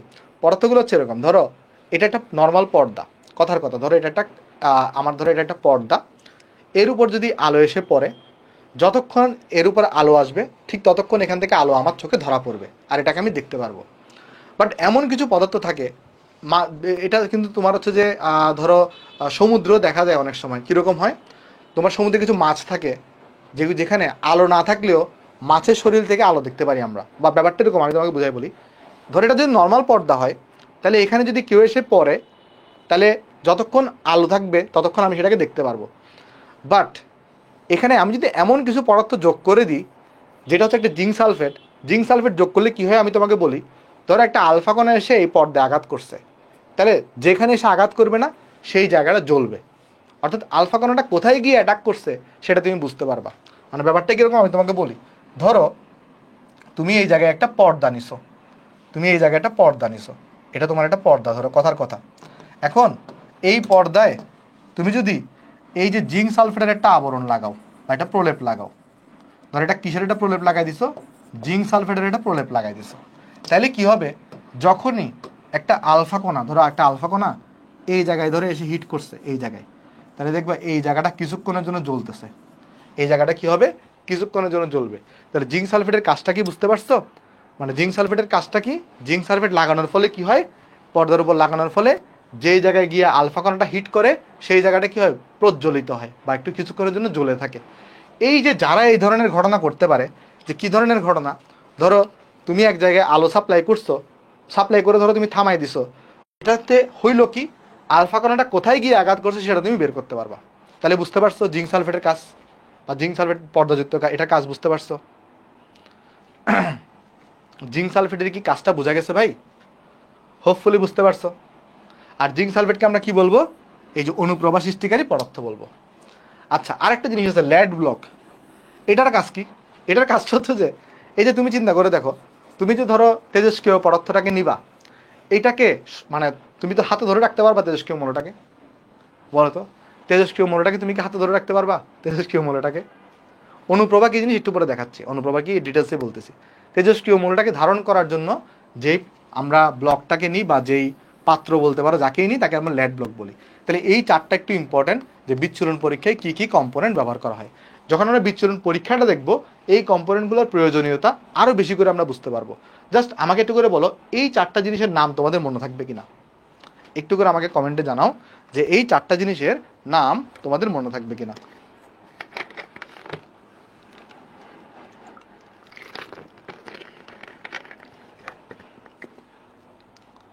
ওকে আচ্ছা, ল্যাড ব্লকটা বুঝো নাই, ল্যাড ব্লকটা আমি বোঝাচ্ছি। দেখো ল্যাড ব্লকের কাজটা কি, এই যে ধরো তুমি যে একটা তেজস্ক্রিয় মৌলকে নিছো, এই তেজস্ক্রিয় মৌলটাকে তোমার একটা পাত্রের মধ্যে রাখতে হবে না, তুমি তো এটাকে হাতে রাখতে পারবা না, পারবা? তুমি একটা তেজস্ক্রিয় মৌলকে হাতে রাখতে পারবা না, এটাকে একটা জায়গাতে সংরক্ষণ করতে হবে বা একটা জায়গায় রাখতে হবে, যে জায়গায় আমরা রাখি, মানে এটাকে তুমি পাত্র চিন্তা করতে পারো বা বক্স চিন্তা করতে পারো, যেখানে রাখো সেটাকে আমরা ল্যাড ব্লক বলে থাকি। আমরা চলো একটু করে তাহলে, অনেকে একটা প্রশ্ন করতেছিল ভাই অনুপ্রভা জিনিসটা কি, এটা নিয়ে তাহলে একটু করে আলোচনা করি, অনুপ্রভাটা নিয়ে, পরে হচ্ছে আমরা এই পরীক্ষাটা নিয়ে আলোচনা করতেছি। দেখো অনুপ্রভা জিনিসটা কি, শোষিত রশ্মির বিলম্বিত বিকিরণকে অনুপ্রভা বলে। কথাটা খেয়াল করে দেখো, শোষিত রশ্মির মানে এটা মানে কি, ধরো তুমি এখানে একটা পর্দা নিছো, ধরো তুমি এখানে একটা পর্দা নিছো, কথার কথা, ধরো তুমি এখানে একটা পর্দা নিছো, এখন পর্দায় গিয়ে ধরো এখানে একটা কণা গিয়ে এখানে হিট করছে, ধরো কণাটা গিয়ে এই জায়গায় হিট করছে, এই জায়গায় হিট করার পরে দেখা যাবে কি, যদি এটা একটা অনুপ্রভা পদার্থ হয় বা অনুপ্রভা যদি কিছু একটা এখানে কোটিং করো, বা যেমন জিঙ্ক সালফেট ছিল, তুমি এখানে জিঙ্ক সালফেট লাগাইছিলা, তাহলে যখন এটা এসে এখানে হিট করবে, এই জায়গাটা কিছুক্ষণের জন্য জ্বলে থাকবে, এই জায়গাটা এরকম কিছুক্ষণের জন্য ব্লিঙ্ক করবে বা জ্বলবে। এই যে যারা এরকম একটু জ্বলে থাকে, এটাকে তো বলতেছে কি, বিলম্বিত বিকিরণ। বিলম্বিত বিকিরণ মানে কি, মানে এটা একটু স্লোলি, এটা আস্তে আস্তে মানে নিববে, মানে আস্তে আস্তে জিনিসটা কি হবে, মানে এই যে যেখানে যে হিট করবে এটা অনেকক্ষণ জ্বলে থাকবে, এটা বিকিরণটা আস্তে আস্তে হবে। যদি এটা তুমি ধরো এটা পড়ছে সাথে সাথে ব্যাক করে ফেলছে, তাহলে এটা কি আর এরকম জ্বলে থাকবে বলো তো? সেই ক্ষেত্রে মানে জিনিসটা কীরকম, এটা এখানে গিয়ে আঘাত করছে, সাথে সাথে আলোটা এখানে গিয়ে ব্যাক করে ফেলছে, তাহলে এটা কি তুমি এখানে দেখতে পারবা বেশিক্ষণ? কোথায় গিয়ে হিট করছে এটা কি বুঝতে পারবা বলো তো? পারবা না তো। দেখো জিনিসটা এরকম, ধরো তুমি এখানে পড়ছে, এক নজর দেখছো, আলোটা তোমার দিকে চলে আসছে, সেটা কেন বলবো বিলম্ববিহীন বিকিরণ, মানে কোনো লেট হচ্ছে না। বাট এমন যদি হয় পড়ছে, অনেকক্ষণ ধরে জ্বলছে বা একটু সময় ধরে জ্বলছে, তারপরে তোমার দিকে আসছে, তাহলে এটা কতক্ষণ কোথায় গিয়ে আঘাত করছে সেটা তুমি দেখতে পারবা। তো যাদের ক্ষেত্রে এরকম হয়, মানে যাদের ক্ষেত্রে কীরকম হয়, ধরো এটা পরে কিছুক্ষণ এখানে জ্বলতে থাকে, তারপরে তোমার কাছে বিকিরণটা আসে, এই ধরনের পদার্থকে আমরা বলি অনুপ্রভা। আর যদি এমন হয় শোষিত রশ্মির অবিলম্বিত বা বিলম্বহীন বিকিরণকে আমরা বলি প্রতিপ্রভা। এমন কিছু পদার্থ আছে যারা প্রতিপ্রভা দেখায়, আর এমন কিছু পদার্থ আছে যারা অনুপ্রভা দেখায়। অনুপ্রভা কারা দেখাবে বলো তো? অনুপ্রভা দেখাবে এই যে ধরো জিঙ্ক সালফেট, এই পদার্থটা অনুপ্রভা দেখায়। তাহলে দেখো তো এই দুটো কি বুঝতে পারছো? দেখো অনুপ্রভা জিনিসটা কি, এটা পড়বে কিছুক্ষণ এখানে জিগমিক জিগমিক করবে, তারপরে এটা বিকিরণটা বিলম্ব হয়ে মানে একটু লেট করবে, ফের এই আলোটা বিকিরিত হতে একটু লেট করবে। আর প্রতিপ্রভার কাজ কি, যায় দ্রুত চলে আসে, ফলে এটা তুমি বেশিক্ষণ দেখতে পারবে না। তাহলে দুটার মধ্যে কি ডিফারেন্স বুঝতে পারছো? অনুপ্রভাটা জানলেই এখন চলবে। হ্যাঁ, জিঙ্ক সালফেটটা কোথায় ইউজ করা হবে একটু আমি বলতেছি, একটু ধৈর্য ধরো, জিঙ্ক সালফেটটা বলতেছি। এতটুকু কি বোঝা গেছে? আমাকে একটু জানাও তো, তোমরা কি অনুপ্রভার প্রতিপ্রভার মধ্যে ডিফারেন্স বুঝতে পারছো? আমাকে একটু করে বলো। হ্যাঁ, ভেরি গুড, ভেরি গুড। তাহলে চলো এখন আমরা হচ্ছে তোমার এই পরীক্ষাটা নিয়ে চলো একটু ডিসকাস করার চেষ্টা করি। এই পরীক্ষাটা নিয়ে চলো একটা আমি ডিসকাস করার চেষ্টা করি। এখানে আসতেছে, এখানে জিনিসপত্র আসতেছে, আমি এটা একটু পরে দেখাচ্ছি। আমি তোমাকে চলো একটু করে আগে একটা আমার মতো করে চিত্র এঁকে দেখাই, পরে অ্যাকচুয়াল চিত্রটা তোমাকে দেখাচ্ছি। ওকে, আমার মতো করে একটা চিত্র আগে দেখো। দেখো ফার্স্ট অফ অল আমরা কি নিচ্ছি, আমরা হচ্ছে এখানে ধরো তোমার হচ্ছে যে একটা ল্যাড ব্লক নিলাম, কেমন? তাহলে এটা কি নিলাম, একটা ল্যাড ব্লককে নিছি, এখানে আমরা ল্যাড ব্লককে নিছি। আমরা এখানে তেজস্ক্রিয় মৌল হিসেবে ধরো এখানে রেডিয়ামকে রাখছি, কথার কথা। তেজস্ক্রিয় মৌল হিসেবে আমরা কাকে রাখছি, এখানে রেডিয়ামকে রাখছি। বুঝো, ভালো করে বুঝো। তাহলে এখানে আমরা তেজস্ক্রিয় মৌল হিসেবে রেডিয়ামকে রাখছি, ঠিক আছে? ওকে, তাহলে এখান থেকে কি বের হবে, যদি তুমি এখানে একটা ছিদ্র করে দাও, দেখো তো, যদি তুমি এখানে একটা ছিদ্র করে দাও তাহলে এখান থেকে আলফা কণা বের হবে না? তাহলে এই জায়গা থেকে কি বের হওয়া পসিবল বলো তো? এই জায়গা থেকে কিন্তু আলফা কণা বের হবে, বিভিন্ন দিকে আলফা কণা বের হবে, এগুলো জায়গা থেকে কিন্তু কি বের হবে, আলফা কণা বের হবে। আচ্ছা, এরপরে তুমি এখানে একটা পর্দা নিছিলা, দেখো ভালো করে লক্ষ্য করে দেখো, তুমি এখানে একটা পর্দা নিছিলা, পর্দাটাকে আমি এখানে দেখাচ্ছি, এটা হচ্ছে আমাদের একটা পর্দা, ঠিক আছে? আর এই পর্দার এখানে আমরা কি করছিলাম, জিঙ্ক সালফেটের এখানে আমরা পর্দার উপরে আমরা একটা প্রলেপ দিয়ে দিয়েছিলাম। তাহলে এটা কি, এটা হচ্ছে জিঙ্ক সালফেট প্রলেপযুক্ত পর্দা। আমি প্রথমে বলতেছি এটা কিন্তু অ্যাকচুয়াল এক্সপেরিমেন্টটা না, মানে অ্যাকচুয়াল এক্সপেরিমেন্টটার চিত্র হচ্ছে এইটা, অ্যাকচুয়াল আলফা কণা বিচ্ছুরণ পরীক্ষার চিত্র হচ্ছে এইটা। বাট আমি তোমাকে একটু আগে সহজ করে বুঝাই, পরে আমি ওই চিত্রটা বুঝাই দিব, ঠিক আছে? অ্যাকচুয়াল আলফা কণা বিচ্ছুরণ পরীক্ষার চিত্র হচ্ছে এইটা, বাট আমি তোমাকে একটু সহজ করে বুঝাই, পরে আমি এইটার সাথে রিলেট করে দিব কিভাবে সম্পর্কিত সেটা। তাহলে দেখো কি কি নিছি আমরা এখানে, আমরা এই জায়গাতে একটা ল্যাড ব্লককে নিছি, যেখানে আমরা তেজস্ক্রিয় রেডিয়ামকে রাখছি। আর এখানে আমরা একটা পর্দাকে নিছি, কি পর্দা, জিঙ্ক সালফেট প্রলেপযুক্ত পর্দা। আর মাঝখানে আমরা কাকে রাখবো বলো তো, একটা গোল্ড প্লেটটাকে রাখবো। মাঝখানে আমরা কাকে রাখবো, গোল্ড প্লেটকে রাখবো। বাট তুমি খেয়াল করে দেখো তো, এই যে গোল্ড প্লেটটা, এটা তো কোটি কোটি পরমাণু নিয়ে গঠিত, তাই না ভাই? এই যে গোল্ড প্লেটটা এটা কি নিয়ে গঠিত? কোটি কোটি পরমাণু নিয়ে গঠিত না? বলো তো, গোল্ড প্লেটটা তো কোটি কোটি পরমাণু নিয়ে গঠিত, বাট আমার কি কোটি কোটি পরমাণু কোনো কাজ আছে? আমি শুধু একটা পরমাণুকে নিয়ে অ্যানালাইসিস করলে হবে না, কারণ একটা পরমাণুর যে বৈশিষ্ট্য বাকিগুলোর বৈশিষ্ট্য তো সেমই হবে। কথাটা বুঝো, কারণ আমাকে বলে দিছে কি একই ধরনের মৌলের বৈশিষ্ট্য সেম হয় পরমাণুগুলার। তাহলে এখানে তো এই যে গোল্ড ফয়েলটা বা যে একটা স্বর্ণপাত, এটা তো কোটি কোটি পরমাণু নিয়ে গঠিত। তাহলে আমি কয়টা পরমাণু নিয়ে কাজ করব? একটা পরমাণু নিয়ে কাজ করব।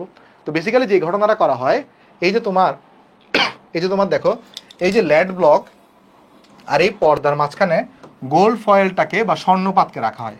বাট আমি পুরো স্বর্ণপাতকে আঁকবো না, আমি কি করবো বলো তো, শুধু একটা সিঙ্গেল পরমাণুকে আঁকবো। আচ্ছা, পরমাণুর আকার কিরকম হয়ে থাকে বলতে পারবা? পরমাণুর আকৃতি কিরকম হয়ে থাকে?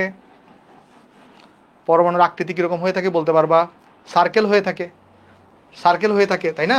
এই যে তাহলে আমাদের এটা ধরো একটা পরমাণু, এটা একটা পরমাণু, এই পরমাণুটাকে আমরা এখানে দেখাচ্ছি, ঠিক আছে? আচ্ছা, এটা হচ্ছে আমাদের একটা পরমাণু, এই পরমাণুকে আমরা এখানে দেখালাম। ওকে, তাহলে আমাদের সেট আপ কিন্তু রেডি। আমাদের কিন্তু সেট আপ, তুমি জিনিসটা বুঝো, অ্যাকচুয়ালি এই জায়গায় কিন্তু একটা গোল্ড প্লেট আছে। এখন এই গোল্ড প্লেটটা অসংখ্য কোটি কোটি পরমাণু নিয়ে গঠিত। তা আমি কি করছি, এই একটা পরমাণুকে জুম করে আঁকার চেষ্টা করছি। বুঝছো কিনা দেখো, আমি কি করছি, এই যে আমাদের এটা তো এখানে তো স্বর্ণপাত ছিল, স্বর্ণপাতে তো কোটি কোটি তোমার কি আছে, এই যে স্বর্ণের পরমাণু আছে। আমি একটা পরমাণুকে জাস্ট জুম করে আঁকার চেষ্টা করছি, আর কিছুই করিনি, ঠিক আছে? আচ্ছা, এইবারে তিনি কি করছেন, রাদারফোর্ড আলফা কণা পরীক্ষাতে তিনি লেড ব্লক থেকে এই রেডিয়াম থেকে আলফা কণাকে বিচ্ছুরণ করছেন। এখান থেকে আলফা কণাকে এভাবে করে বিচ্ছুরণ করছেন। দেখা গেছে 99% আলফা কণা তাদের গতিপথ পরিবর্তন না করে যেভাবে গেছিল সেভাবেই পর্দায় গিয়ে হিট করছে। দেখা গেছে কি 99% আলফা কণা, এই যে দেখা গেলো আলফা কণা ছিল, রাইট? ধরো এখান থেকে আমি তোমাকে দেখাই, এটা আমি ডিলিট করে দেখাচ্ছি। দেখো, ধরো এখান থেকে একটা আলফা কণা নিক্ষেপ করছে, কথার কথা, এখান থেকে একটা আলফা কণা নিক্ষেপ করছে। আমি এটাকে একটু, এই জায়গাটা একটু বড় করি, কেমন? এটাকে একটু সামান্য বড় করি। ধরো আমি এই জায়গা থেকে একটা আলফা কণা নিক্ষেপ করছি, দেখা গেছে এই আলফা কণাটা তার দিক পরিবর্তন করে নাই, দিক পরিবর্তন না করে যেভাবে সে গেছিল সেভাবেই গিয়ে কোথায় হিট করছে? পর্দায় গিয়ে হিট করছে। আর পর্দায় কোথায় গিয়ে হিট করছে সেটা তুমি কিভাবে বুঝবা? এই যে এখানে কিছুক্ষণ জ্বলবে, পর্দায় যেই পয়েন্টে যে হিট করবে, কারণ এখানে তুমি জিঙ্ক সালফেট লাগাইছো, জিঙ্ক সালফেট লাগালে সেটা অনুপ্রভা সৃষ্টি করবে। তাহলে এই আলফা কণাটা যে এখান থেকে ছাড়ছো, আর এটা কোথায় গিয়ে হিট করছে কিভাবে বুঝবা? দেখবা কোথায় গিয়ে জ্বলছে, পরে এটাকে তুমি যদি একটু ব্যাকওয়ার্ড যোগ করে দাও, তাহলেই তুমি এটার গমন পথ বা এটা কোন দিকে গেছে সেটা বুঝে যাবা। বুঝছো কিনা দেখো, মানে ধরো তুমি এই জায়গা থেকে একটা গুলি নিক্ষেপ করছো, আর তুমি দেখতেছো এই গুলিটা এই জায়গায় গিয়ে হিট করছে, তাহলে এটাকে যদি তুমি একটু ব্যাকওয়ার্ড করে দাও, একটু পিছনে গিয়ে যোগ করে দাও, তাহলে তুমি গুলির গতিপথটা পেয়ে যাবা না? বলো তো। এই যে তার মানে জিঙ্ক সালফেটের অ্যাকচুয়ালি কাজটা কি, যে আলফা কণাটা কোথায় গিয়ে হিট করতেছে এটা দেখতে পারি আমরা। তো দেখা গেছে কি জানো, 99% আলফা কণা যেখানের থেকে তুমি যাত্রা করছে সেদিকে তার দিক পরিবর্তন করে নাই, যেভাবেই গেছে দিক পরিবর্তন না করে তার সেভাবেই গিয়ে এই যে পর্দায় গিয়ে হিট করছে, তার দিক পরিবর্তন করে নাই, দিক পরিবর্তন না করে তুমি যেখান থেকে নিক্ষেপ করছো সেভাবেই গিয়ে পর্দায় হিট করছে। পর্দায় হিট করছে কিভাবে বুঝতেছো? যেখানে হিট করবে সেখানে এভাবে জ্বলতে থাকবে, এখানে জ্বলতে থাকবে। এটা কি বোঝা গেছে ভাই? বলো তো। দেখা গেছে কিরকম, যে প্রায় 99% আলফা কণা, প্রায় 99% আলফা কণা তাদের দিক পরিবর্তন করেনি। প্রথম কথা হচ্ছে এটা, প্রথম অবজারভেশন হচ্ছে এটা, প্রথম অবজারভেশন হচ্ছে এটা কি, হাউ 99% আলফা রে passes the gold bar whereas it can be inhibited using a single shot। না না না, এই ভুল বুঝতেছো তুমি। এইখানে এটা তো খুবই পাতলা নিছি আমরা, আমাদের কিন্তু গোল্ড ফলটা খুব পাতলা ছিল, আর আমরা তো শুধু একটা সিঙ্গেল পরমাণু নিয়ে কাজ করতেছি। একটা কি নিয়ে কাজ, আমি একটু পরে তোমাকে দেখাচ্ছি। এই যে মেইন অ্যাকচুয়াল পরীক্ষার এক্সপেরিমেন্টাল চিত্র কিন্তু এইটা, বাট তুমি যে এটা একটু তোমার জন্য বুঝতে কঠিন হবে, তাই তোমাকে আমি সিম্পল করে আগে দেখাচ্ছি, পরে এটার সাথে আমি ওটা রিলেট করে দিব, টেনশন নেওয়ার দরকার নেই, কেমন? ওকে, তাহলে প্রথমে দেখা গেছে কি 99% আলফা কণা তাদের কোনো দিক পরিবর্তন করে নাই। আচ্ছা, এই কথাটা দেখে কি বলতে পারি আমরা, বলতে পারবা? যেহেতু তুমি খেয়াল করে দেখো, এখান থেকে আমরা কিছু রিয়ালাইজেশন আসতে পারি যে 99% আলফা কণা তাদের কোনো দিক পরিবর্তন করে নেই। এর মানে হচ্ছে এই যে এই জায়গাগুলোতে আসলে অ্যাকচুয়ালি কেউ নাই। অ্যাকচুয়ালি কি নাই? এই জায়গাগুলোতে কেউ নাই। দেখো, যদি এখানে কেউ না কেউ থাকতো তাহলে এই আলফা কণার দিক পরিবর্তন হইতো না। মানে ধরো আমি যদি এই জায়গায় দাঁড়াই থাকতাম, তাহলে এটা যদি আলফা কণা এসে আমাকে যদি আঘাত করতো, আমাকে একটু ঠাস করে মেরে তার গতিপথ পরিবর্তন হইতো না? মানে চিন্তা করো না, ক্যারামের গুটির মতো। ধর এখানে একটা ক্যারামের গুটি আছে, আমি ক্যারাম মারলাম, ক্যারামের একটা স্ট্রাইকারকে নিক্ষেপ করলাম। তো স্ট্রাইকারটা যদি এখানে যদি সে গুটির সাথে যদি আঘাত করে, তাহলে এটা দুটোর দিক পরিবর্তন হয়ে যাবে না? বাট এখানে কি হয়েছে, 99% আলফা কণা কোনো দিক পরিবর্তন হয় নাই। তাহলে এখান থেকে আমি কি সামারিতে আসতে পারি যে পরমাণুর অধিকাংশ স্থান ফাঁকা। পরমাণুর কি ফাঁকা? অধিকাংশ স্থান ফাঁকা। প্রথম লাইনটা কি বুঝতে পারছো কিনা দেখো, প্রথম লাইনটা কি বুঝতে পারছো? যে পরমাণুতে যেহেতু 99% আলফা কণা কোনো দিক পরিবর্তন হয় নাই, তাহলে এখান থেকে আমি অবজারভেশনে আসতে পারি যে পরমাণুর অধিকাংশ স্থান ফাঁকা। এরপরে কি দেখা গেছে, এরপরে দেখা গেছে, আচ্ছা আরেকবার বুঝাই দিব, আরেকবার বোঝাচ্ছি দেখো। মানে রাদারফোর্ড যখন লেড ব্লক থেকে রেডিয়াম থেকে আলফা কণা নিক্ষেপ করছেন, তখন তিনি দেখছেন প্রায় 99% আলফা কণা তাদের কোনো দিক পরিবর্তন না করেই পর্দায় গিয়ে আঘাত করছে। তখন তিনি এখান থেকে ডিসিশনে আসতে পারছেন যে যেহেতু 99% আলফা কণা তাদের দিক পরিবর্তন করতেছে না, যদি এখানে কেউ না কেউ থাকতো তাহলে তো তার দিক পরিবর্তন হইতো। বাট যেহেতু দিক পরিবর্তন করতেছে না, তাহলে এখানে কেউ নাই, তাহলে এই জন্য পরমাণুর অধিকাংশ স্থান ফাঁকা। সেকেন্ডে তিনি দেখছেন কি, সেকেন্ডে তিনি দেখছেন কিছু সংখ্যক আলফা কণা তাদের দিক পরিবর্তন করে বেঁকে গেছে। কিছু সংখ্যক আলফা কণা কি করছে, তাদের দিক পরিবর্তন করে সামান্য বেঁকে গেছে। কিসে? সামান্য এখানে বেঁকে গেছে, দিক পরিবর্তন করে সামান্য বেঁকে গেছে। এখন তিনি বেঁকে যে গেছে সেটা বুঝছেন কিভাবে? বেঁকে যে গেছে আলোটা, এটা বুঝছেন কিভাবে? এটা বুঝছেন কিভাবে সেটা আমি তোমাকে বুঝাই দিচ্ছি। এটা বুঝছেন দেখো কিভাবে আমি বুঝাই দিচ্ছি। তিনি এখান থেকে নিক্ষেপ করছেন আলফা কণাটাকে, তাহলে আলফা কণাটা যাওয়ার কথা এখানে, বাট দেখছেন তিনি লাইট জ্বলছে এখানে, তাহলে তখন তিনি বুঝতে পারছেন এই আলফা কণাটা বেঁকে গেছে। আবার ধরো তিনি এখান থেকে আলফা কণা নিক্ষেপ করছেন, কথার কথা, দেখা গেছে কি এই আলফা কণাটা কি এখান থেকে তার দিক পরিবর্তন করে সামান্য দিক পরিবর্তন করে বেঁকে গেছে, এখানে গিয়ে আঘাত করছে। বুঝছো? তাহলে কিছু সংখ্যক আলফা কণা কি করছে, তাদের দিক পরিবর্তন করে, কিছু সংখ্যক আলফা কণা তাদের দিক পরিবর্তন করছে, দিক পরিবর্তন করে সামান্য এখানে বেঁকে গেছে। দেখো তাহলে দুইটা জিনিস এখান থেকে আমরা বুঝতে পারলাম। একটা কি, একটা হচ্ছে যে প্রায় 99% আলফা কণা তাদের দিক পরিবর্তন না করে যেভাবে যাচ্ছিল সেভাবেই চলে গেছে। কিছু সংখ্যক আলফা কণা তাদের সামান্য দিক পরিবর্তন করছে। এখান থেকে তিনি একটা সামারিতে আসছে। কি সামারিতে আসছে আমি বলি। আচ্ছা আমাকে বলতে পারবা এই যে আলফা কণা, এইটা কোন চার্জে চার্জিত? আলফা কণার চার্জটা কি বলতে পারবা, পজিটিভ না নেগেটিভ বলতে পারবা? আলফা কণার পজিটিভ না নেগেটিভ বলতে পারবা? হ্যাঁ ওইটাও বলতেছি, ইলেকট্রনটাও কথা বলতেছি আমি, টেনশন নিও না। আলফা কণা হচ্ছে পজিটিভ, আলফা কণা কি পজিটিভ। আচ্ছা তাহলে খেয়াল করে দেখো, খেয়াল করে দেখো, যেই আলফা কণাটা এখানে যাচ্ছিল এ কিন্তু দূরে সরে গেছে, এ কিন্তু দূরে সরে গেছে। এর মানেটা কি? এর মানে হচ্ছে নিশ্চয়ই সে বিকর্ষিত হয়েছে। দেখো ভালো করে লক্ষ্য করে দেখো, যে আলফা কণাটা এখানে যাচ্ছিল সে আলফা কণাটা কিন্তু দূরে সরে গেছে। এর মানে কি? এর মানে হচ্ছে এখান থেকে কিন্তু আলফা কণাটা কিন্তু বিকর্ষিত হয়েছে। তাহলে বিকর্ষিত হওয়া মানে কি, এ তো পজিটিভ চার্জ যুক্ত, এর চার্জ হচ্ছে পজিটিভ, তাহলে নিশ্চয়ই কেন্দ্রে কি আছে, একটা পজিটিভ চার্জ আছে। এখান থেকে তিনি কি ডিসিশনে আসছেন, তাহলে নিশ্চয়ই কেন্দ্রে কি থাকবে, কেন্দ্রে পজিটিভ চার্জ থাকবে। যেহেতু কিছু সংখ্যক আলফা কণা তাদের দিক পরিবর্তন করে বেঁকে যাচ্ছে, তার মানে আলফা কণাগুলো বিকর্ষিত হচ্ছে। আর আলফা কণা বিকর্ষিত হওয়ার কারণ কি, নিশ্চয়ই কেন্দ্রে পজিটিভ চার্জ আছে। কারণ কেন্দ্রে যদি পজিটিভ চার্জ থাকে, আলফা কণার চার্জও পজিটিভ, তো পজিটিভ পজিটিভকে বিকর্ষণ করছে, এই কারণে আলফা কণাগুলো কি হয়েছে, বেঁকে গেছে। দেখো তো বুঝতে পারছো কিনা জিনিসটা? এই আলফা কণা যে বেঁকে গেছে, এর থেকে তিনি কি ডিসিশনে আসছেন, কেন্দ্রে কি চার্জ আছে, কেন্দ্রে পজিটিভ চার্জ আছে। বুঝতে পারছো? ওকে। আচ্ছা এবার একজন প্রশ্ন করতেছো যে ভাই এখানে তো ইলেকট্রন থাকতে পারতো, তো ইলেকট্রন থাকলেও এই ইলেকট্রনটা আলফা কণার গতিপথকে কোনো দিক পরিবর্তন করতে পারে নাই। এর কয়েকটা রিজন আছে। এক নম্বর রিজন হচ্ছে আলফা কণার যে ভর সেটা ইলেকট্রনের ভর থেকে কয়েক গুণ বেশি। আলফা কণার যে ভর সেটা ইলেকট্রনের ভর থেকে কয়েক গুণ বেশি।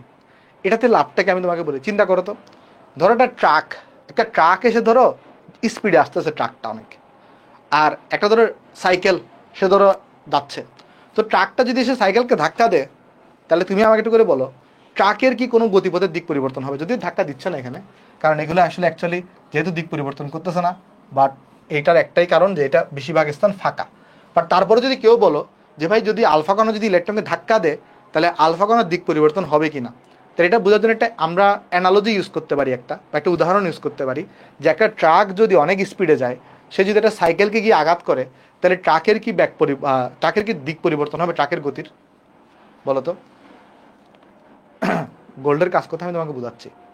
ট্রাকের কি তোমার কোনো দিক পরিবর্তন হবে? আগে একটু প্রশ্ন উত্তর দাও যে তোমার যদি ট্রাকটা অনেক স্পিডে যায়, সে যদি সাইকেলকে গিয়ে আঘাত করে, তাহলে ট্রাকের কিন্তু কোনো দিক পরিবর্তন হবে না। মানে আমি এটা এই জন্যই বললাম, ধরো কথার কথা যদি এখানে ইলেকট্রন থাকতো, যদিও নাই, কারণ বেশিরভাগ স্থান ফাঁকা পাইছে, তারপরে কিন্তু এই আলফা কণাটার দিক পরিবর্তন হইতো না, কারণ ইলেকট্রন আলফা কণার দিক পরিবর্তন করতে পারতেছে না।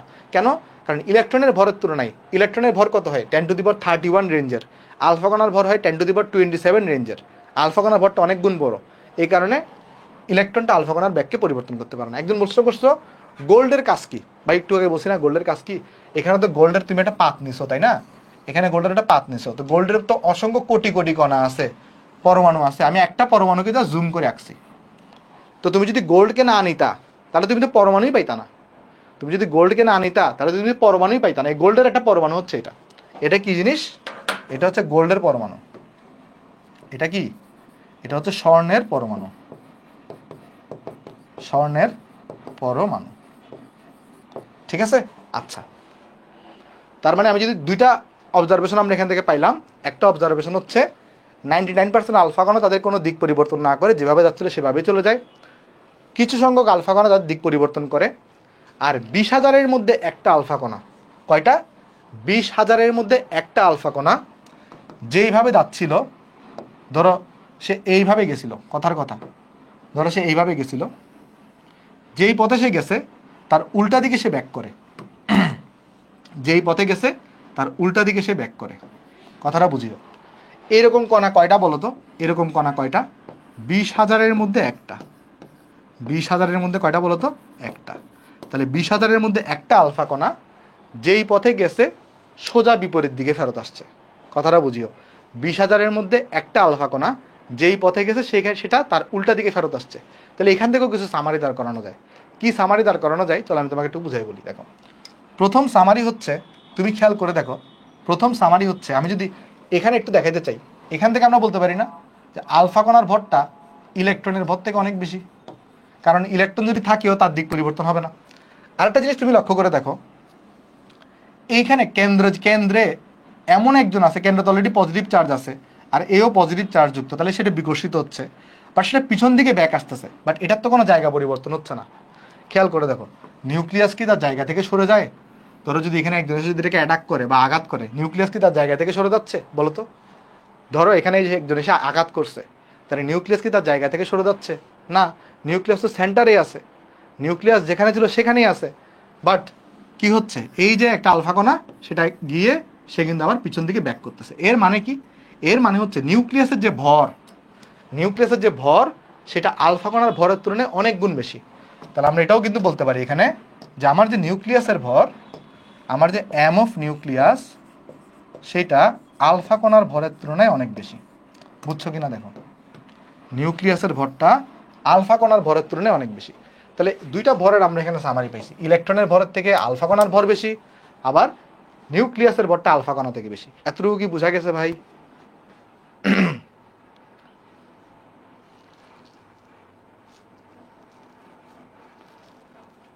এতটুকু কি বুঝতে পারছো? ওকে। মানে ইলেকট্রনের ভর সেটা তো আবিষ্কার হয়েছে কোথায়, কোন পরীক্ষা থেকে যেন আবিষ্কার হয়েছে? একটা তো মিলিকন অয়েল ড্রপ এক্সপেরিমেন্ট আছে। তো যাই হোক, ওটা নিয়ে আমরা আলোচনা না করি। ইলেকট্রনের ভর তো আমরা জানি 9.1 × 10⁻31। যেটা অ্যানালজি দিয়ে বোঝাচ্ছি তোমাকে, সেটা হচ্ছে এরকম, যেহেতু এই আলফা কণাটা কি এখানে অ্যাটাক করছে, আবার সেটা বিপরীত দিকে ফেরত আসছে, তার নিউক্লিয়াসও তার জায়গা পরিবর্তন করে নাই। তার মানে আলফা কণাকে তুমি সাইকেল হিসেবে চিন্তা করতে পারো, নিউক্লিয়াসকে তুমি ট্রাক হিসেবে চিন্তা করতে পারো। ধরো একটা ট্রাক দাঁড়ায় আছে, একটা সাইকেল গিয়ে যদি এটাকে আঘাত করে, তাহলে সেটা সাইকেলটাকে ওখানে ট্রাককে সরাতে পারবে না, উল্টা সে ধাক্কাকে পিছন দিকে ব্যাক করবে না। তো এটা হচ্ছে এরকম, যেহেতু এটার ভর অনেক বেশি, তাহলে এই জন্য এটার কোনো জায়গা পরিবর্তন নেই, বাট আলফা কণাটা গিয়ে তার উল্টা দিকে ফেরত আসছে। বাট তুমি একটু খেয়াল করে দেখো তো, এরকম আলফা কণা কয়টা ব্যাক করছে? মাত্র 20,000-এর মধ্যে একটা। চিন্তা করে দেখো, এই নিউক্লিয়াস যদি অনেক বড় হইতো, কথাটা খেয়াল করে দেখো, নিউক্লিয়াস যদি অনেক বড় হইতো, তাহলে অনেকগুলো আলফা কণা গিয়ে ব্যাক করতো না? গিয়ে আবার ব্যাক করতো না? বলো তো। যদি নিউক্লিয়াসটা অনেক বড় হইতো, তাইলে অনেকগুলো আলফা কণা যাওয়ার পরে তারা ব্যাক করতো না। বাট ব্যাক করতেছে কয়টা? মাত্র 20,000-এর মধ্যে একটা। এর মানে হচ্ছে নিউক্লিয়াসটা খুবই ছোট।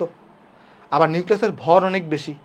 তখন তিনি ডিসিশনে আসছেন যে পরমাণুর প্রায় সমস্ত ভর অতি ক্ষুদ্র একটা অংশে কেন্দ্রীভূত থাকে, এবং এই ক্ষুদ্র অংশের চার্জ হচ্ছে পজিটিভ, আর এই ক্ষুদ্র অংশটাকে নিউক্লিয়াস বলা হয়। বুঝছো কিনা দেখো। তোমাকে আরেকটা জিনিস আমি বলি, জিনিসটা কি, জিনিসটা হচ্ছে তোমার ভালো করে লক্ষ্য করে দেখো, যদি নিউক্লিয়াসটা অনেক বড় হইতো তাহলে অনেকগুলো আলফা কণা কিন্তু পিছন দিকে ব্যাক করতো, বাট ব্যাক করছে কয়টা? ব্যাক করছে মাত্র 20,000-এর মধ্যে একটা। তার মানে একদম অল্প একটা ব্যাক করছে, তার মানে নিউক্লিয়াসটা অল্প জায়গা জুড়ে আছে। তার মানে তখন রাদারফোর্ড বলছেন যে তোমার তাহলে পরমাণুর সমস্ত ভরটা কেন্দ্রে কেন্দ্রীভূত থাকে, এবং এটা একটা ক্ষুদ্র অংশ জুড়ে থাকে, এবং এর চার্জ হচ্ছে পজিটিভ। আর এই অংশটাকে তিনি কি নাম দিছেন? এই অংশটাকে তিনি নাম দিছেন এরপরে নিউক্লিয়াস। নিউক্লিয়াসের আবিষ্কারটা কিন্তু রাদারফোর্ড। বুঝছো কিনা দেখো। এটা কি বোঝা গেছে এতটুকু ভাই? না বুঝলে আমাকে তুমি বলতে পারো, না বুঝলে আমাকে তুমি বলতে পারো। এইবার আমি চলো অ্যাকচুয়াল এক্সপেরিমেন্টের চিত্রটা তোমাকে একটু বুঝাই দিই, এটা সাথে রিলেট করে দিই। দেখো অ্যাকচুয়াল এক্সপেরিমেন্টের চিত্র। অ্যাকচুয়াল এক্সপেরিমেন্টটা দেখো, এই যে এটা কি ল্যাড ব্লক, এখানে বলে তুমি সরি এটা ল্যাড প্লেট রাখছো, আর এখানে তুমি আলফার এখান থেকে নিক্ষেপ করতেছো, এই যে তোমার রেডিয়াম নিক্ষেপ করতেছো এখানে, এটা গেল। এটা হচ্ছে তোমার গোল্ড ফয়েল বা স্বর্ণপাত, এটা হচ্ছে তোমার স্বর্ণপাত, থিন গোল্ড ফয়েল, যার পুরুত্ব তোমাকে দেওয়া আছে এখানে। তো এটাকে যখন আলফা কণা যখন এখানে যাচ্ছে, মাল্টিপল আলফা কণা বের করতেছে, মাল্টিপল আলফা কণা দিচ্ছ, কোনো আলফা কণা এদিকে গিয়ে আঘাত করতেছে, কোনো আলফা কণা এদিকে গিয়ে আঘাত করতেছে, কোনো আলফা কণা এদিকে গিয়ে আঘাত করতেছে, কোনো আলফা কণা এদিকে আঘাত করতেছে, কোনোটা এদিকে আঘাত করতেছে, কোনোটা এদিকে, মানে এক একটা আলফা কণা এক এক দিকে আঘাত করতেছে। কিছু আলফা কণা যেভাবে যাচ্ছিল সেভাবে আঘাত করে, আবার কিছু আলফা কণা তাদের দিক পরিবর্তন করে, আবার বিষয়দানের মধ্যে একটা আলফা কণা তার বিপরীত দিকে ফেরত আসে। সো আমরা কি করছি, এইটা কিন্তু একটা সার্কুলার হয়ে থাকে। এখানে যে প্লেটটা ইউজ করি আমরা জিঙ্ক সালফেটের প্রলেপযুক্ত, আমরা যে প্লেট বলছি, পর্দা ইউজ করি আমরা, যেখানে জিঙ্ক সালফেটের প্রলেপযুক্ত যে পর্দাটা ইউজ করি সেটা কিন্তু এরকম সার্কুলার হয়ে থাকে। বাট আমরা কিন্তু শুধুমাত্র একটা ক্ষুদ্র অংশ নিয়ে চিন্তা করছি। তুমি চিন্তা করে দেখো, যে কোনো সার্কুলার জিনিসকে ধরো, এটা একটা ধরো বৃত্তাকার, তুমি যদি শুধু এই অংশটা নিয়ে চিন্তা করো, এই অংশটা নিয়ে, এটা তুমি একটা সরল রেখিক চিন্তা করতে পারো, বা তুমি যদি এই অংশটা নিয়েও চিন্তা করো, এটাও কিন্তু একটা সরল রেখিক। আমরা বেসিক্যালি কি করছি, আমরা বেসিক্যালি এই যে পুরো একটা সার্কুলার ছিল না, সেই পুরো সার্কুলারের একটা সরল একটু ক্ষুদ্র অংশ নিয়ে ধরো এতটুকু ক্ষুদ্র অংশকে যা জুম করে রাখছি। দেখো বেসিক্যালি এই যে এইটা কি জিনিস, এটা তো একটা পরমাণু, এই পরমাণুকে তো আমরা জুম করে আঁকছিলাম, যে তোমার গোল্ড ফয়েলের মধ্যে অসংখ্য কোটি কোটি পরমাণু ছিল, আর একটা পরমাণুকে আমি জুম করে আঁকছি, তাহলে ওইটার রেসপেক্টে পর্দাটা কিন্তু এত বড় হবে। মানে কথাটা বুঝতে পারছো কিনা দেখো। এই পর্দাকে তুমি যদি এইখানে খুঁজতে যাও, তাহলে এই দেখা যাবে এই পর্দাটা এতটুকু বা এতটুকু বা এতটুকু। বুঝতে পারছো? মানে এটা যদিও কিরকম হয় বলতো, সার্কুলার হয়ে থাকে, বাট আমরা কিন্তু বোঝানোর জন্য তোমাকে এরকম সরল রেখে আকারে দেখাইছি। ক্লিয়ার পুরো ইয়াটা? বাট আমি যদি তোমাকে ডাইরেক্ট প্রথমে এটা বুঝাইতাম, তোমার একটু বুঝতে কষ্ট হইতো। বাট এইখানে এইভাবে বুঝালে এই ফাঁকা জায়গা, ব্যাক করা, বাঁকা, এগুলো ভালো করে বোঝা যায়। তাহলে তোমরা আমাকে একটু করে বলো, আলফা কণা বিচ্ছুরণ পরীক্ষাটা তোমরা বুঝতে পারছো কিনা? বুঝতে পারছো?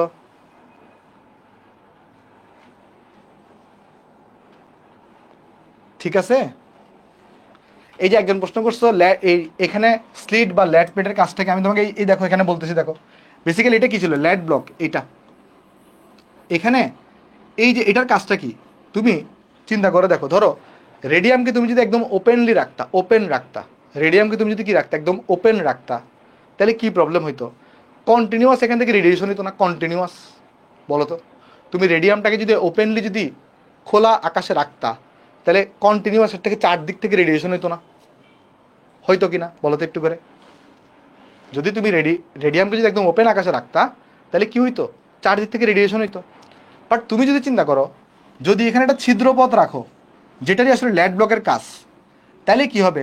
তুমি চাইলে কন্ট্রোল করে অ্যাট এ টাইমে একটা করে তুমি কি করতে পারবা। মানে তুমি জিনিসটা বোঝার চেষ্টা করো, যদি আমি এখানে অ্যাট এ টাইমে যদি 1 কোটি আলফা কণা যদি এখানে ছেড়ে দিই, তাহলে আমি বুঝবো কোন আলফা কণাটা নিয়ে আমি কাজ করতেছি?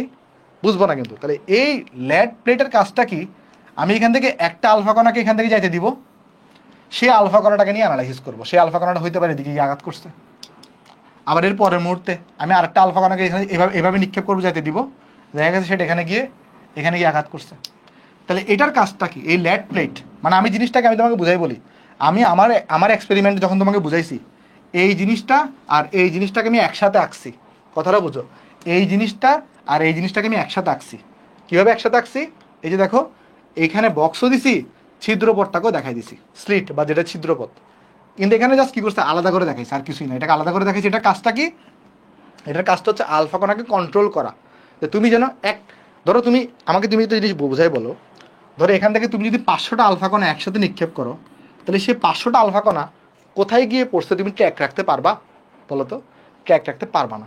তোমাকে কিন্তু একটা একটা করে নিক্ষেপ করতে হবে। এখন একটা একটা নিক্ষেপ করার উপায় কি? উপায় হচ্ছে তুমি ছিদ্রপথ রাখতে হবে, যেখান থেকে কন্ট্রোল করতে হবে কোনো না কোনোভাবে। তো কন্ট্রোল করার জন্য আমরা কি করি? আমরা এখান থেকে ধরো বের করছি, ধরো এখান থেকে ধরো 100টা বের হয়েছে, ধরো কথার কথা এখান থেকে 100টা বের হয়েছে, বাট এখানে ছিদ্রপথটা এমনভাবে রাখি আমরা যেন এখান থেকে একটা বের হইতে পারে। এটাই হচ্ছে স্লিট বা ল্যাড প্লেটের কাজ। আমার চিত্রে আমি দুটাকে একসাথে আঁকছি তোমাকে বোঝানোর জন্য, বাট অ্যাকচুয়াল যে এক্সপেরিমেন্ট করা হয়েছে, অ্যাকচুয়াল এক্সপেরিমেন্টে এই দুটাকে আলাদা রাখা হয়েছে। অ্যাকচুয়াল এক্সপেরিমেন্টে এখানে গোলাকার স্ক্রিন ব্যবহার করা হয়, আর আমি তোমাকে বোঝানোর জন্য একটা এরকম সরলরেখিক স্ক্রিনকে দেখাইছি, বাট অ্যাকচুয়াল স্ক্রিনে সরলরেখিক না। আমি কি করছি, অ্যাকচুয়াল স্ক্রিনে সরলরেখিক আমরা কীভাবে বলতে পারি? এই যে গোলাকার যে কোনো জিনিসকে তুমি যদি ক্ষুদ্র অংশ নিয়ে কাজ করো, সেটাকে তুমি সরলরেখিক আকারে দেখাইতে পারো। আমরা কিন্তু পুরো গোল্ড ফয়েলটাকে নিয়ে কাজ করি নাই, বা স্বর্ণপাতকে নিয়ে কাজ করি নাই। স্বর্ণপাতে কোটি কোটি পরমাণু থেকে আমি একটা পরমাণু নিয়ে কাজ করছি, সেই পরমাণুটাকে জুম করে আমরা আঁকছি। আর সেই পরমাণুর রেসপেক্টে এটা তো বিশাল বড় একটা পর্দা হয়ে যাবে, ওই বিশাল বড় পর্দাকে আমরা ছোট একটা অংশ এরকম সরলরেখিক আকারে দেখাইছি। মানে তোমাকে যদি পরীক্ষা আঁকতে বলে, তুমি পরীক্ষায় এই চিত্রটা এঁকে দিলেই হবে। তোমাকে যদি পরীক্ষা আঁকতে বলে পরীক্ষায়, তাহলে তুমি এই চিত্রটা এঁকে দিলেই হবে। এটা আঁকলেও ফুল মার্কস পাবা, আবার এটা আঁকলেও তুমি ফুল মার্কস পাবা। তবে হ্যাঁ, এটা আঁকলে স্যাররা একটু বেশি খুশি হয়, কারণ এটা যদি অ্যাকচুয়াল পরীক্ষা। বাট এটার প্রবলেমটা কি, এটা দিয়ে বোঝাটা, জিনিসগুলো বোঝা একটু টাফ, বাট এই চিত্র দিয়ে বোঝা অনেক সহজ। জিনিসটা কি তোমরা বুঝতে পারছো এবারে সবগুলো কম্পোনেন্টের কাজ কি না কি?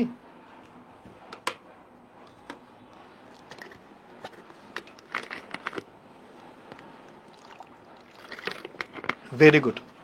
তাহলে চলো এবার আমরা যা যা আমি মুখে বলছি না সব এবার তোমাকে আমি চলো দেখাই দিই।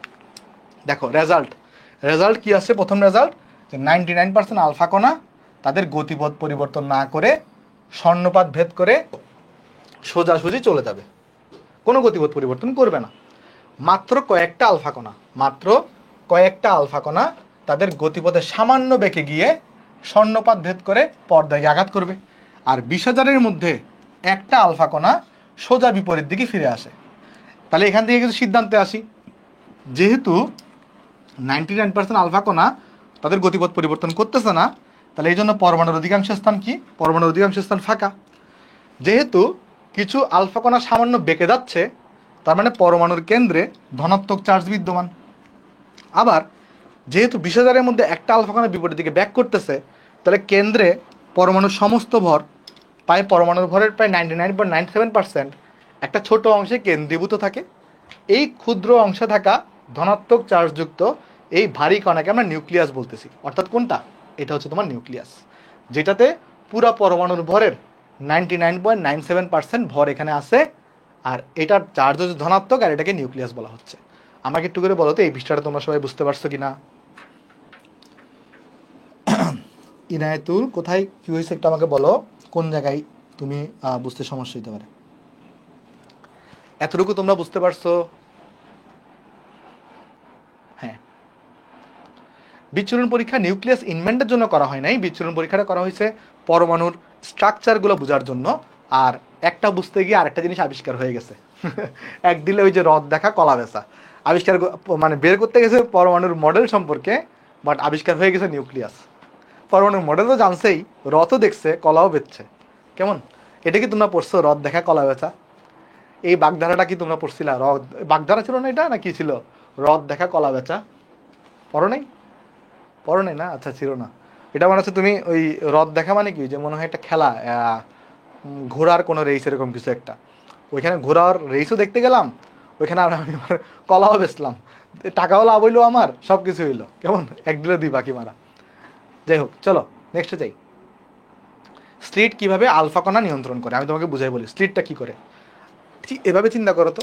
ধরো একটা দরজা আছে এখানে, কথার কথা, তো এই দরজাটা ধরো অ্যাট এ টাইমে 3 জন প্রবেশ করতে পারে আমার সাইজের। ধরো 3 জন আমরা অ্যাট এ টাইমে দরজা দিয়ে প্রবেশ করলাম, বাট দরজাটাকে যদি আমি ছোটো করতে থাকি, তাইলে এমন হইতে পারে না যে আমি এমন ছোট করলাম যে একজনই শুধুমাত্র ঢুকতে পারবে। তো স্লিট মানে হচ্ছে ছোট একটা ছিদ্রপথ। স্লিট মানে কি? ছোট একটা ছিদ্রপথ। এবং এই ছিদ্রের বৈশিষ্ট্য এমন থাকে যেখানে এখানে অ্যাট এ টাইমে একটা আলফা কণা বেরোতে পারে। মানে ধরো এখানে এসে 100টা আলফা কণা যদি হিটও করে কোনো লাভ নাই। ধরো কথার কথা এখানে 100টা আলফা কণা এসে হিট করছে, বাট বেরোতে পারবে কয়টা? বেরোতে পারবে একটা। এই ছিদ্রপথটা এমন থাকে, এর এখানে বেরোতে পারবে কয়টা? একটা। এভাবে করেই তোমার কি হয় বলো তো, আলফা কণাকে নিয়ন্ত্রণ করা হয়। ঠিক আছে, বুঝছো? এই যে প্রশ্ন করছিল সারিয়ার, ওকে, আশা করি বুঝতে পারছি। তারপর যাই আসো আমরা, তারপরে এখন এই যে তিনি তাহলে ফার্স্টে কি করছেন? ফার্স্টে হচ্ছে তার পরীক্ষাটা তিনি করছেন। পরীক্ষাটা করার সময় তিনি কিছু ডাটা লিখছেন বা রেজাল্ট দেখছেন। কি রেজাল্ট? এই যে 99% আলফা কণা 20,000-এর মধ্যে এটা। এগুলো দেখার পরে তিনি কিছু সিদ্ধান্তে আসছেন। এরপরে সিদ্ধান্তে আসার পরে তার যে দুজন গবেষক ছিল বা সহযোগী ছিল তাদেরকে নিয়ে বসে তিনি কিছু পরমাণু মডেলের কিছু প্রস্তাবনা দিয়েছেন। মানে পরমাণু আসলে দেখতে কীরকম বা পরমাণুর কী স্ট্রাকচার আছে না আছে এগুলো নিয়ে তিনি কিছু বর্ণনা দিয়েছেন। এগুলোকে আমরা বলতেছি পরমাণুর মডেলের প্রস্তাবনা। কি বর্ণনা দিয়েছেন? পরমাণুর সমস্ত ধনাত্মক চার্জ এর কেন্দ্রে অতি অল্প পরিসরে পুঞ্জীভূত থাকে, যেটাকে আমরা নিউক্লিয়াস বলি।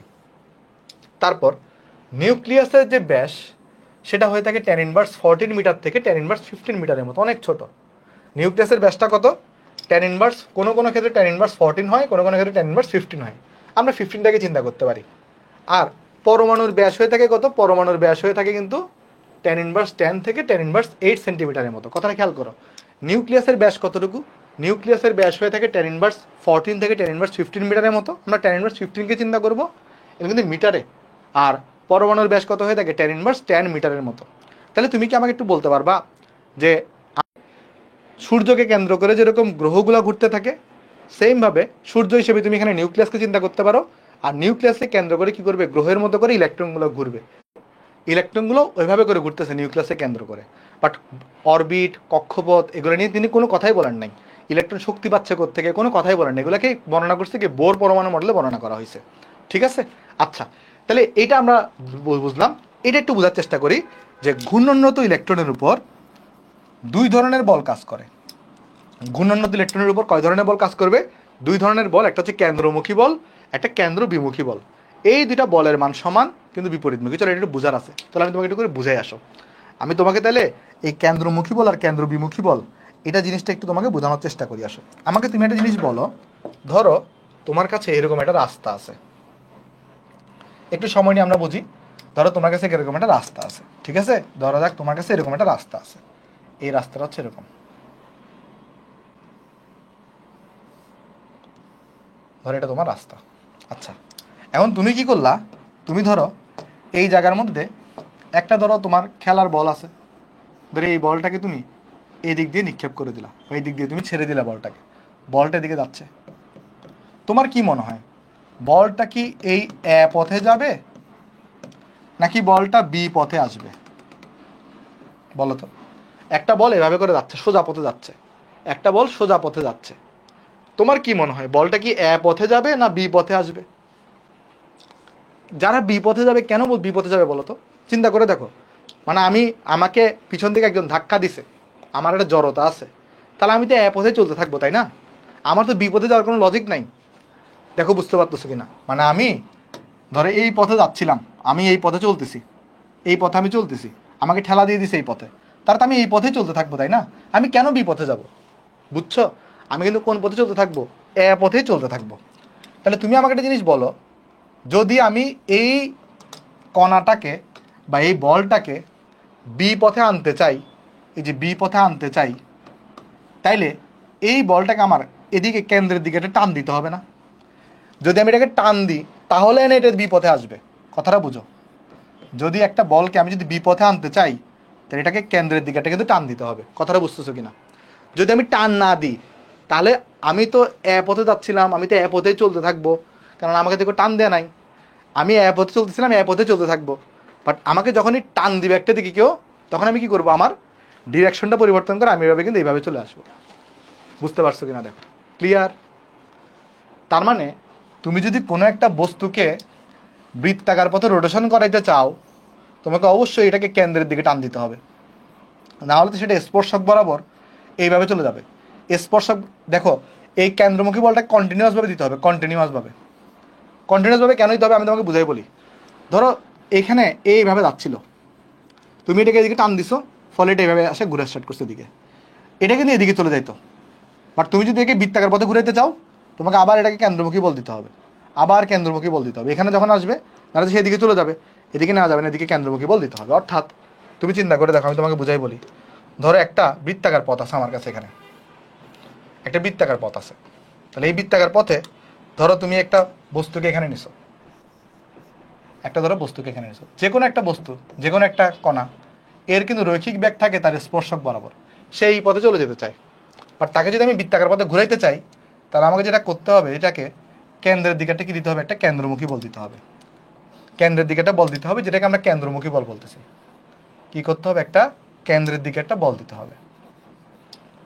ধরো সে এদিকে চলে আসছে, সে তো চাইবে এই পথে চলে যেতে, স্পর্শক বরাবর চলে যেতে চাইবে। বাট তাকে যদি বৃত্তাকার পথে ঘুরাইতে চাই, তাহলে তাকে কেন্দ্রের দিকে একটা টান দিতে হবে, যেটাকে আমরা কেন্দ্রমুখী বল বলতেছি। কেন্দ্র বরাবর যে লব্ধি বল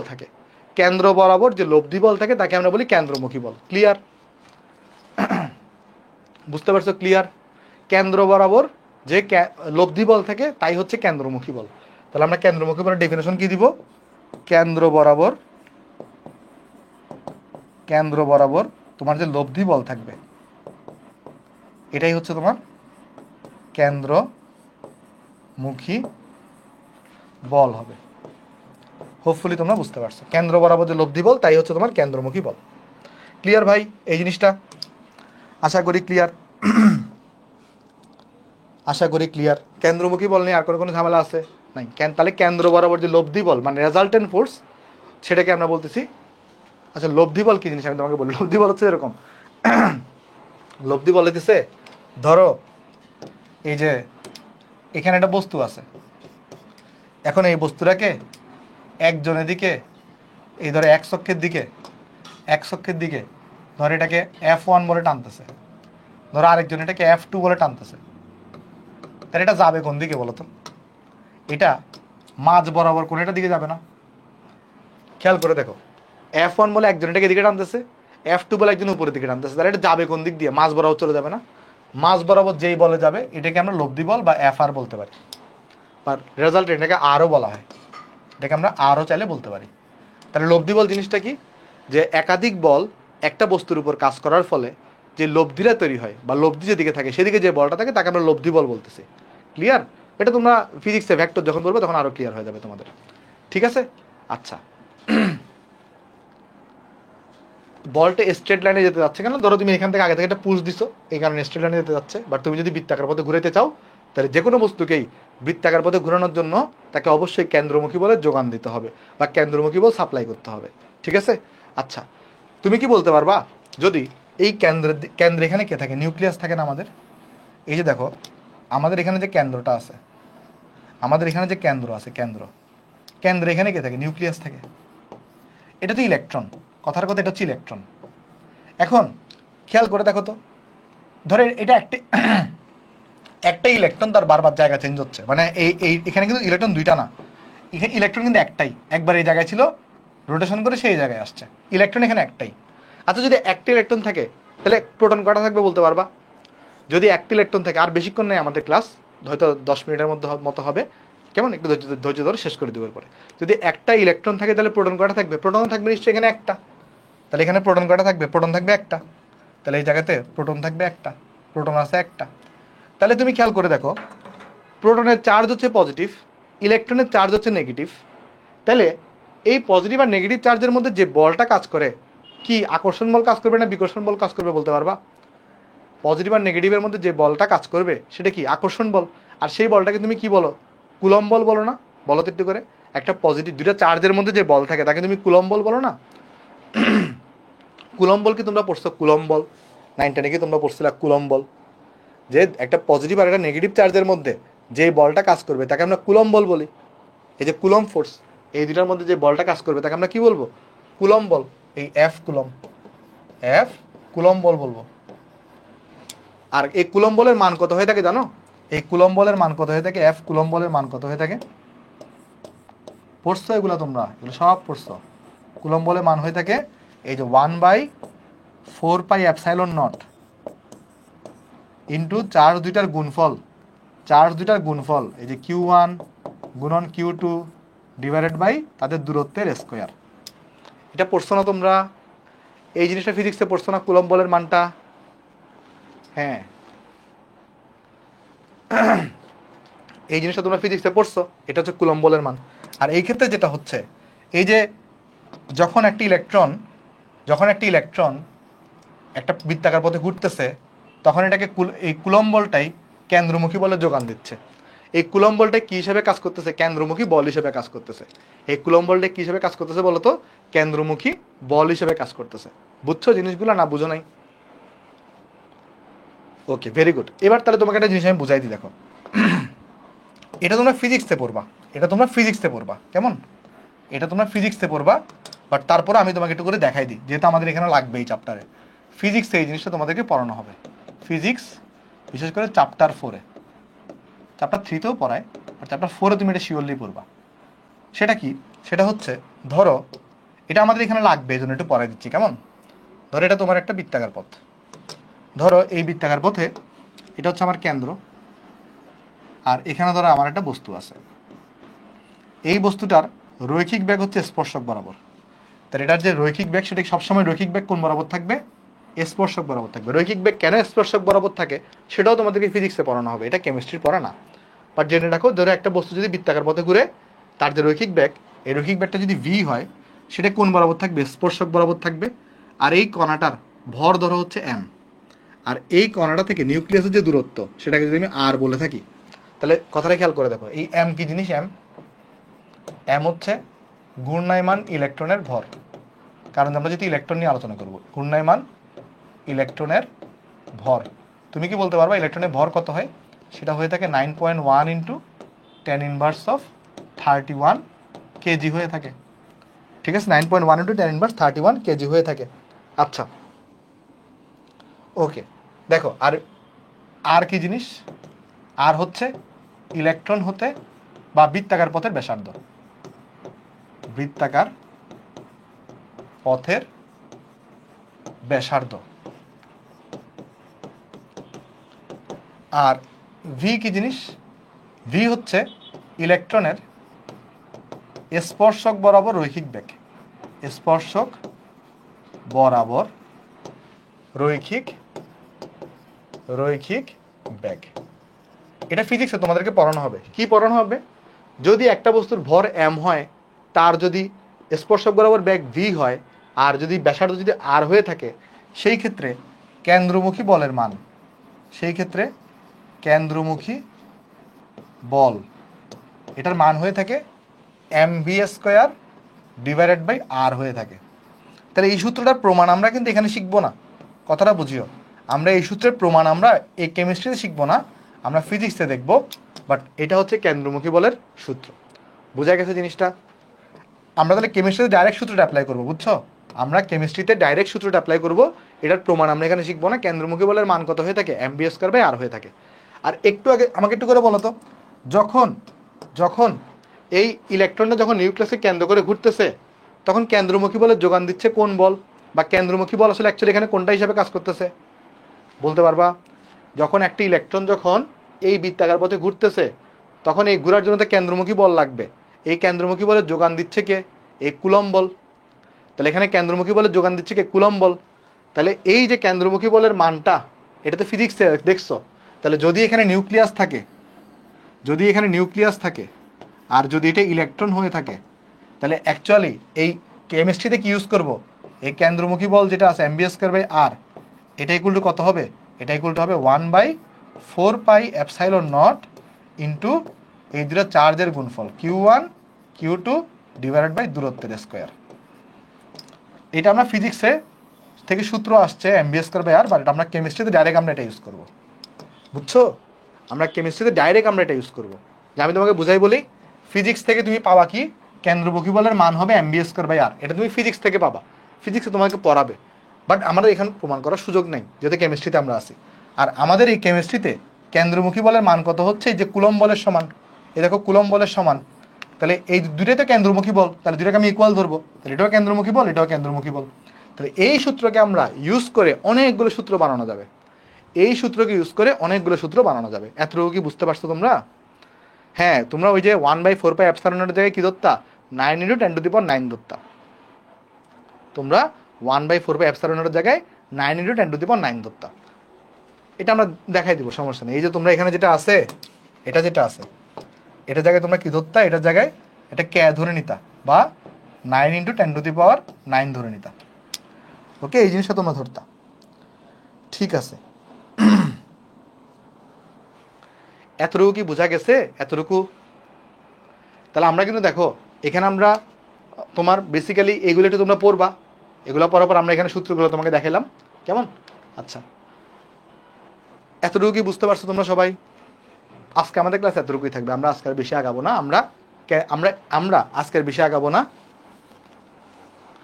ক্লাস ডিস্টার্ব করতেছে না? দেখা যাচ্ছে তো ক্লাস? ওকে, আমরা আজকের বেশি আগাবো না, আজকে আমাদের ক্লাস এতটুকুই থাকবে। আর আমরা আগামী ক্লাসে এটা ফার্দার পড়া শুরু করবো। তবে আমি কয়েকটা 5 মিনিট কয়েকটা এমসিকিউ সলভ করাই, কেমন? এই যে যা যা পড়ছি না, এর উপর কয়েকটা এমসিকিউ আমরা যেন সলভ করি, 2-1টা আমরা যেন এমসিকিউ সলভ করি। তারা আসতেছে না কেন? 2-1টা, আর 5 মিনিট, আর 5 মিনিট পর আমি তোমাদেরকে ছেড়ে দিচ্ছি, ঠিক আছে? 5 মিনিট পর আমি তোমাদেরকে ছেড়ে দিচ্ছি। বলো তো এমসিকিউটা কি হবে? আর 5 মিনিট পরে আমি তোমাকে ছেড়ে দিচ্ছি। বই কিভাবে পাবো এরপর আলোচনা করতেছি সবগুলো নিয়ে। এমসিকিউ অপশন কোনটা হবে বলো তো? পিডিএফ নোট করে পাবো, আমি এই ক্লাসের ডেসক্রিপশনে দিয়ে দিব 10 মিনিটের মধ্যে। এটা কি হবে? Ahsan, very good, very good. এই তো তোমরা পারতেছ, ভেরি গুড। এই যে এখানে তাহলে আমাকে বলছে, কোশ্চেনে বলছে কি দেখো, রাদারফোর্ডের পরীক্ষা যা নিউক্লিয় মডেল প্রতিষ্ঠা করেছিল, কোন রশ্মি ব্যবহার করা হয়েছে? এখানে হিলিয়াম নিউক্লিয়াস ব্যবহার করা হয়েছে, যেটা একটা ধাতব ফয়েলের উপর আঘাত করে এবং বিক্ষিপ্ত হয়। ঠিক আছে, আচ্ছা তারপর যাই। বলতেছে রাদারফোর্ডের পরমাণু মডেলের কোন সিদ্ধান্তটা সঠিক নয়? রাদারফোর্ডের পরমাণু মডেলে কোনটাকে সঠিক না বলা হয়েছে? দেখো তো, পরমাণুর অভ্যন্তরে বেশিরভাগ অংশ ফাঁকা, এটা কিন্তু সঠিক। পরমাণুর প্রায় সমস্ত ভর নিউক্লিয়াসে কেন্দ্রীভূত, এটাও সঠিক। পরমাণুর আকারের তুলনায় নিউক্লিয়াসের আকার অনেক ছোট, এটাও সঠিক।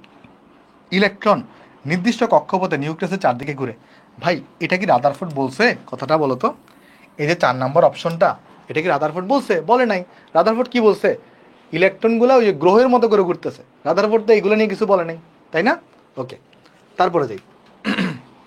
রাদারফোর্ডের আলফা কণা বিক্ষেপণ পরীক্ষা প্রথমবারের মধ্যে দেখিয়েছিল যে পরমাণুতে কি আছে? নিউক্লিয়াস। রাদারফোর্ড আলফা কণা পরীক্ষা থেকে আমরা কি বের করতে পারছিলাম? পরমাণুর মধ্যে কি আছে বলো তো? পরমাণুর মধ্যে নিউক্লিয়াস আছে, এটা আমরা প্রমাণ করতে পারছিলাম, রাইট? আচ্ছা, আলফা কণা কিসের দ্বারা প্রতিনিধিত্ব করা হয়? মানে আলফা কণাকে আমরা কি দিয়ে প্রকাশ করি? Helium nucleus. এটা পড়েছি তোমাদের কাছে, হিলিয়াম নিউক্লিয়াস দ্বারা আমরা প্রকাশ করে থাকি। এরপর যাই আসো, নিউক্লিয়াসের আয়তন পরমাণুর আয়তনের কত গুণ? এটা জিজ্ঞেস করছে। আচ্ছা, তোমরা কি আমাকে বলতে পারবা যে তুমি যদি একটা গোলককে নাও, সরি ভাই, এটা যদি একটা গোলক হয়ে থাকে, যেটা আসলে পরমাণুগুলো গোলক, তাহলে এই গোলকের আয়তন কত? 4/3πr³ হয়ে থাকে না? 4/3πr³ হয়ে থাকে। আর আরেকটা জিনিস, আর তো হচ্ছে ব্যাসার্ধ। তুমি যদি ব্যাস দিয়ে হিসাব করতে চাও, ব্যাস দিয়ে তুমি যদি হিসাব করতে চাও ব্যাস দিয়ে, তাহলে ব্যাস দিয়ে কীভাবে হিসাব করবা? আমরা জানি ব্যাস, আমরা যদি ব্যাস যেটা আছে ব্যাস, এটাকে আমরা ডি দিয়ে প্রকাশ করি, এটা ইকুয়াল টু হয়ে থাকে কত? 2r। তাহলে আর ইকুয়াল টু কত হবে? d/2 হবে না? আর ইকুয়াল টু, বলো তো, আর ইকুয়াল টু কত হবে? d/2 হবে। তাহলে d/2 যদি হয়, তাহলে এখানে যদি বসাই দাও 4/3 বসাইলা, আর এর জায়গায় তুমি d/2 বসাইলা, এটা হোল কিউব দিছো, তাহলে কত আসবে দেখো এখানে? 4/3 গুণন 8, তারপর আসবে এখানে d কিউব, তাই না ভাই? এইটা বুঝতে পারছো কিনা দেখো। তো কোয়েশ্চেন করছে কি আমাকে, যে নিউক্লিয়াসের আয়তনটা পরমাণুর আয়তনের কত গুণ? আচ্ছা, পরমাণুর আয়তন কত হবে আর নিউক্লিয়াসের আয়তন কত হবে? নিউক্লিয়াসের ব্যাস কত বলো তো? D nucleus. নিউক্লিয়াসের ব্যাস কত? তুমি পড়ে আসছো না, tan−15 মিটার। আর পরমাণুর ব্যাস কত? ডি অফ অ্যাটম, এটা কত? tan−10 metre. আর তোমাকে তো ব্যাস কত গুণ সেটা জানতে চাই নাই, তোমাকে বলছে আয়তন কত গুণ। তাহলে নিউক্লিয়াসের আয়তন কত হবে? ভি নিউক্লিয়াস, এটা হবে ওই যে বসাও 4π/3 গুণন 8 ইন্টু এটা ডি কিউব, তার মানে 10 ইনভার্স অফ 15 এটার হোল কিউব। আর ভি অফ পরমাণু কত হবে, পরমাণু অ্যাটম, এটা হবে 4 পাই ডিভাইডেড বাই 3 গুণন 8 ইন্টু 10 ইনভার্স অফ 10 এটার হোল কিউব। দেখো তো বুঝছো কিনা জিনিসটা, নাকি বুঝো নাই? এখন আমাকে বলছে নিউক্লিয়াসের আয়তনটা পরমাণুর আয়তনে কত গুণ। তাহলে তুমি এটা কি করো, এটাকে যদি ভাগ করে দাও তাহলে তো হয়ে যাবে তোমার এখানে। দেখো এটাকে যদি ভাগ করি, এটাকে দিয়ে এটাকে, তাহলে দেখো আমি যদি নিউক্লিয়াসের আয়তনকে যদি আমি এখন পরমাণুর আয়তন দিয়ে ভাগ করি অ্যাটম, তাহলে এই অংশটা তো কাটাকাটি যাবে। আর এখানে কি হবে, 10 ইনভার্স অফ 15 ইন্টু কিউব মানে কত, 10 ইনভার্স অফ 45। আর এটা হবে 10 ইনভার্স অফ, দেখো এখানে উপরে হবে কত, 10 ইনভার্স অফ 45, নিচে হবে কত, 10 ইনভার্স অফ 30। কারণ এখানে যে পাওয়ারগুলো দেখবা 3 আর 15 গুণ হবে, 3 আর 10 গুণ হবে, তাহলে কত আসবে বলো তো, এটাকে কাটাকাটি করলে 10 ইনভার্স অফ 15 চলে আসবে। তাহলে এখানে চলে আসছে কত, 10 ইনভার্স অফ 15 গুণ। তার মানে আমার যে নিউক্লিয়াসের আয়তনটা এটা কত হবে, নিউক্লিয়াসের আয়তন আমার পরমাণুর আয়তনের 10 ইনভার্স অফ 15 গুণ হবে। শেষ, আমাদের আজকের পড়া শেষ। আজকের ক্লাসটা কেমন লাগছে তোমরা জানাতে পারো। বুঝতে পারছো জিনিসটা? এটা কিন্তু দেখো আমি কিন্তু শর্টকাটে করে দিতে পারতাম, কারণ আমি জানি এগুলো শর্টকাট, এগুলো লাগে না, শুধু এইটাকে ভি এর সাথে ডি এর সম্পর্ক করলেই হয়। বাট আমি তোমাকে প্রথম ক্লাস যেহেতু, তাই আমি তোমাকে একটু ভেঙে ভেঙে করাইছি। তাহলে আমরা আগামী ক্লাসে কী পড়বো, সেটা একটু দেখাই দিই, এরপর আমি ক্লাস শেষ করে দিচ্ছি। আগামী ক্লাসে আমরা আগে তোমার হচ্ছে এই যে রাদারফোর্ডের পরমাণু মডেলের সীমাবদ্ধতা পড়বো। এরপরে সীমাবদ্ধতা পড়ার পরে আমরা তোমার আরও অনেকগুলো এমসিকিউ সলভ করবো, ম্যাথ সলভ করবো। এরপরে হচ্ছে আমরা বোর পরমাণু মডেল শুরু করব। তাহলে আজকের ক্লাস আমাদের এতটুকুই। আশা করি তোমাদের ক্লাসটা তোমাদের ভালো লাগছে। এবং কেমিস্ট্রি জার্নিটা আমি তোমাকে ভাই একটা অনেস্ট কথা বলি, আমি তোমাদেরকে এমনভাবে পড়ানোর চেষ্টা করব যেন তোমার এইচএসসি বলো, এডমিশন বলো, কলেজের পরীক্ষা বলো, সব জায়গায় তুমি খুব ভালো করতে পারো। মানে কেমিস্ট্রিতে তোমাকে আর কোনো টেনশন করতে হবে না।